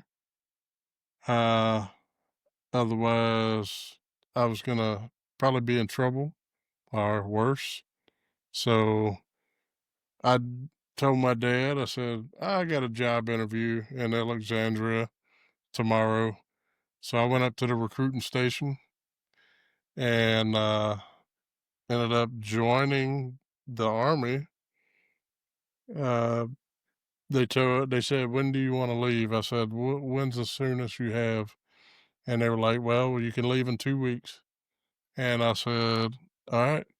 So 2 weeks, we'll take you up to MEPS, which in Shreveport, and then you're heading out to Fort Benning, Georgia. So I was like, okay. So I went back home. My dad said, how'd the interview go? And I was like, oh, it went good. I'm leaving in 2 weeks for the Army. He's like, do what? I said, yep, I'm leaving in 2 weeks to go to the Army. So I ended up leaving, but I think that was one of the best decisions I made because the crowd that I was around at the time probably wasn't the best for me. And, certain individuals that I did hang around are locked up, Yep. or, worse, So I think I made that decision at that moment. I kind of grew up, decided this was the best option for me, and I needed to get away, So I took that, Heck yeah. and I, even grew up a little better, a little more, and within the military. And, maybe it wasn't the best option, but for me, it was the best option at that time. And it brought me to where I am now today, which, I wouldn't change a thing. If I had to make that decision again, I would still go back and join the military to get away from that certain situations at that time. So I'd say it would. If I wouldn't have made those decisions, it wouldn't be me today, or probably wouldn't be here today. They Well, we're may glad be you're in here, prison. bro. So, I'm glad both you guys are here. Thank you. I but barely made it. But you're here. so, question 2: if you could collaborate with, or hang out with anyone alive or dead, who would it be and why? Anybody, alive or dead, Anyone, just hang alive out. or dead. Dear God. Well, I know what I used to say, but for this episode, I know what I'm Jesus. gonna say. Do what now? I said Jesus. Well, I've kind of already hung out with him quite a bit of my life, and thankfully I hang out with him quite often. Sammy Hagar. I would love to hang out with the Red Rocker. Man, that guy is like the coolest dude on the planet. I used to say, a lot of times I used to answer that and say Elvis, and I would love to have, but man, I don't know. I love Sammy's whole vibe. I've always been a fan of his music, but just the things he does that are not music related, he just seems like the most down to earth, coolest rocker dude. Like he's like he's like you and me. It's just that he plays music, but he is like the coolest dude, and he loves people, and he just seems like he's always having the biggest time, always having the best time, and always making the most out of life. I would love to hang out with the Red Rocker. Hell yeah. Well, disease. Probably Robin Williams. I always wanted to meet Robin Williams. He was one of the few people in the spotlight whose death kind of affected me. Like I was Okay. really sad that he passed away, and I was like, man, he was he seemed the same way, like really a down to earth person, and just he had his issues, like we all do. But I always Right. wanted to meet him. And as far as musically, Weird Al Yankovic. Oh, gotta love Weird Al. He can sing like anybody, dude. He's like the best musician ever. And there was a day and time that if Weird Al had done a parody of your music, you knew you had made it. Yep. Yeah, he was the standard. Heck If yeah. he did a parody, you knew you were doing the right thing. Yep. Well, I don't know about anybody famous, but I don't know if I could hang out with a person one more time. I'd probably say my grandma on my mom's side because I spent a lot of time with her and she took care of us and always got us what we wanted, even though we were sometimes little brats. But I The would punk. probably want to ask her, how did she keep it together so well through everything she's been through? And also, like, she was also so smart in how to guide the family. The family was always together until she passed away. And then, like, the family just separated, and I'm talking about the entire family. And, I Right. just would have to ask, how was she able to do such a great job and tell her thank you for everything she'd done to me or done for me. So, Heck yeah. but yeah, man, uh, great people leave this world early. Oh man, So, Good die unfortunately, you're young. right. yeah. So, That's true. Damn, what's third, that say about us? We're still here. we're assholes. No, no, We're in the no. middle. I'll own Yeah. it. But, all right, 3. What's one thing people would be surprised to know about you? And there he went. That I'm white. Here. Next question.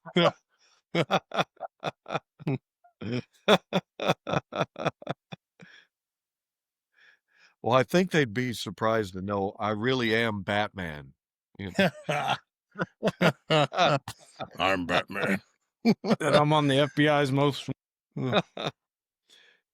No, some people know this about me, but if you didn't know me when I was very young, I used to have a lazy eye, used to have cross eyes. And right before I went into my 6th grade year over that summer, I had surgery to shorten the nerve in one of my eyes. And so, for the most part, nobody can ever tell the difference. There's been times there's been a few times, I guess, if I got, like, really sleepy, one of my eyes might, try to float off just a little bit, but if you didn't know me and you never knew that about me from the time I was a kid, most people would never ever know that, and due to that, for a short time when I was younger, I wore glasses, but I haven't worn glasses in years and years since the surgery, and I'm glad of that, but it pretty much corrected everything, but if you didn't know me, you'd never know I was cross-eyed for a little while. Yeah, no, would have never known. All right, Oh, DuhZeez. I'm real quiet. What was the question? Yeah. Yeah. He's naturally like loud. I don't remember the question. That's always great. So the question, what's one thing people would be surprised to know about you? Hmm. Tough, ain't it? I'm still trying to think about it.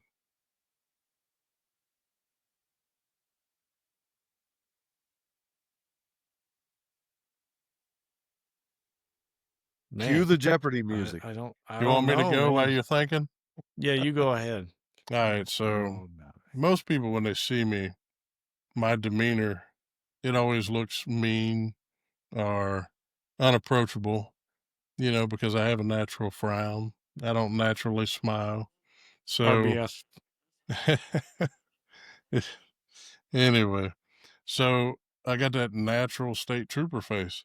Well, a lot of people don't know that, like easygoing, give you the shirt off my back type of person, you know, I was the type of person growing up that, you know, I was, I played on the football team.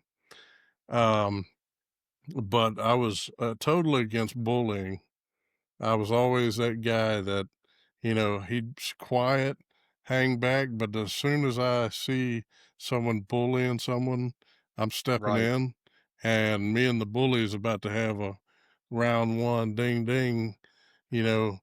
So I was always that guy that would stand up to other people's bullies, so um, nobody would probably, I guess, would figure that about me, but you know,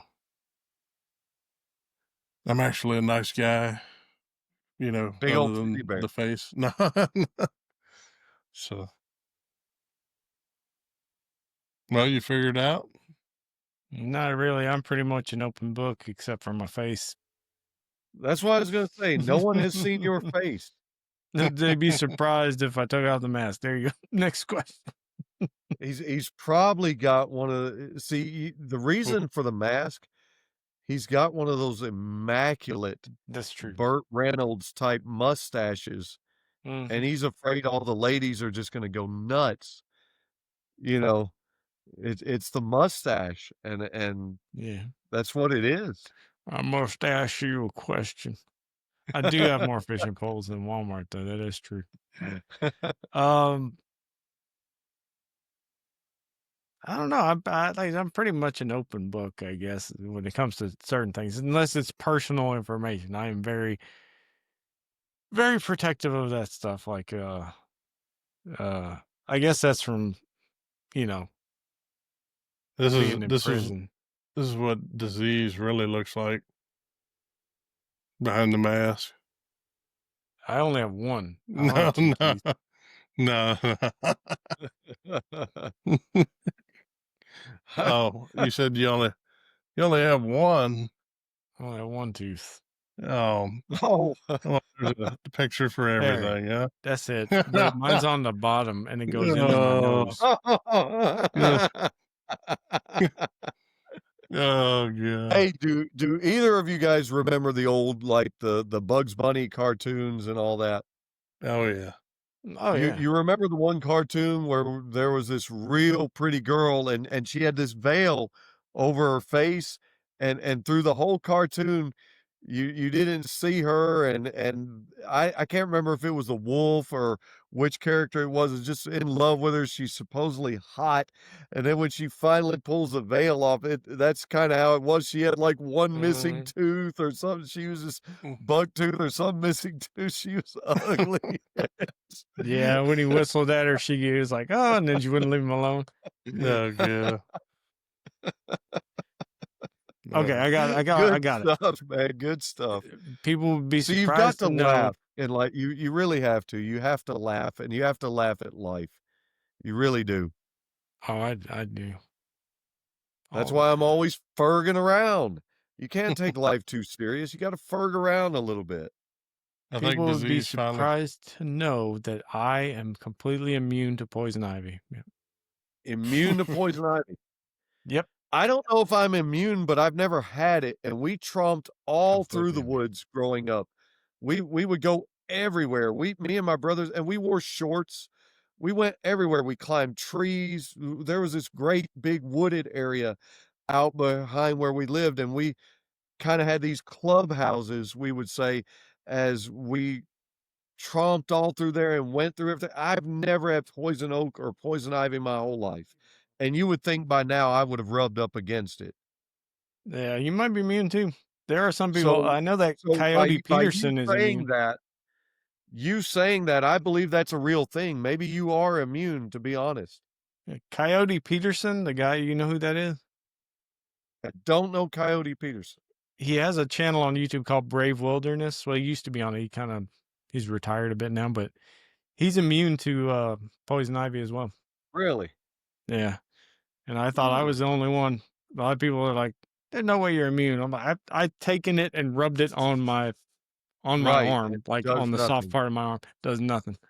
Does nothing. But I don't know about poison oak. I don't know if I've ever been exposed to it. But they say the oils that are in poison ivy are similar to poison oak, so it'd probably be the same thing. Yeah, that's That's the the dude. guy. Yeah, he went Oh, through the okay. pain index. Oh, I He think went I've through seen the that. Yeah, I've seen that guy yeah, before. I that's just Coyote. probably didn't know his name. That's my Okay. brother from another mother. Roger that. Yeah. Okay. Gotcha. Yeah, he did the sting zone. I still want to find that one wasp that we have here that nobody can find, but he went through the pain index scale with the stings from insects. Oh, And if I wow. hadn't been through so much damn pain in my life, I'd do that too. Oh, wow. I would like to compare the stings to my condition and see which one's worse, but I don't know. I'm done with pain, man. I'm sick of it. Yeah, that'd be kinda Yeah. like a research that'd be like research there. Yeah. Well, coming up on 2.5 hours, man, and That's right, gentlemen. you know, I don't see so I don't Reggie and Mario's probably not gonna make it tonight. So until another time, if you guys don't have any more questions, we can go ahead and I can go ahead and close this. No, it's perfect. My Let bladder me only just holds say 2 hours, 34 minutes of stuff. let me just say I've had a good time, and I appreciate you guys being here. I appreciate you inviting me on. It's fun to do the interviews and the bands and so forth, but this was a lot of fun too. This was a really enjoyable Friday night, I promise you. Oh It was yeah, good to man. have you, you mother Ferger. That's right. I I've wish Ferg. eh, I wish we could have got a few more guys on, you know.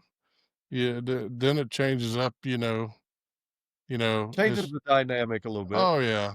We could feed off each other a little, more topics, especially with the geographics of everyone, you know. Oh, Yeah. yeah, that's right. Wow. So, You're absolutely right. because think about it. Mario's in New York. Ferg, you're in Tennessee. We're in Yep, Louisiana. yep. Reggie's in Colorado. Dave is in Arizona. Wow. So, we are all over. All over. So one day we'll get it all over. We'll get everybody on and just have a blast, dude. And I know DuhZeez is still waiting on Craig to come on from Take It or Yeah. Leave It. That bastard. He's scared of me. You hear me, Craig? No. But that's you got anything else for? Are you good? DuhZeez? Hey, I've got one last thing to say to everybody.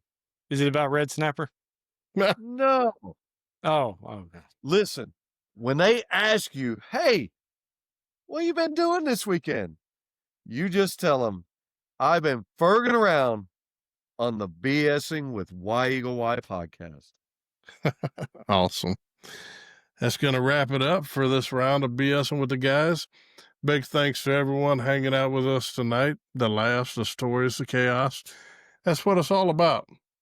If you had a good time, make sure to follow, share, spread the word.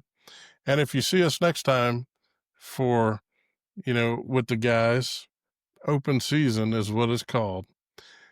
Now, not only can you comment in the, on the social medias, but if one day we can like if you pop in, you want to join us for just a few minutes and we can see where it goes. And then the next individual can come on.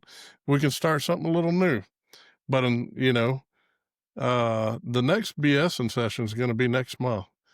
Hang out and subscribe to the website and you can see all the upcoming events, especially the one coming up next weekend with the Ferg. DuhZeez is the producer, and Reggie. So Silent Theory is next weekend. And DuhZeez got to show his girlfriend again. But yeah, so just make sure to follow, share, spread the word.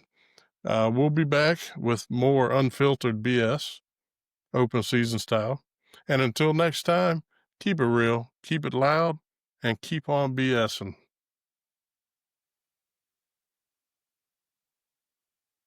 All right.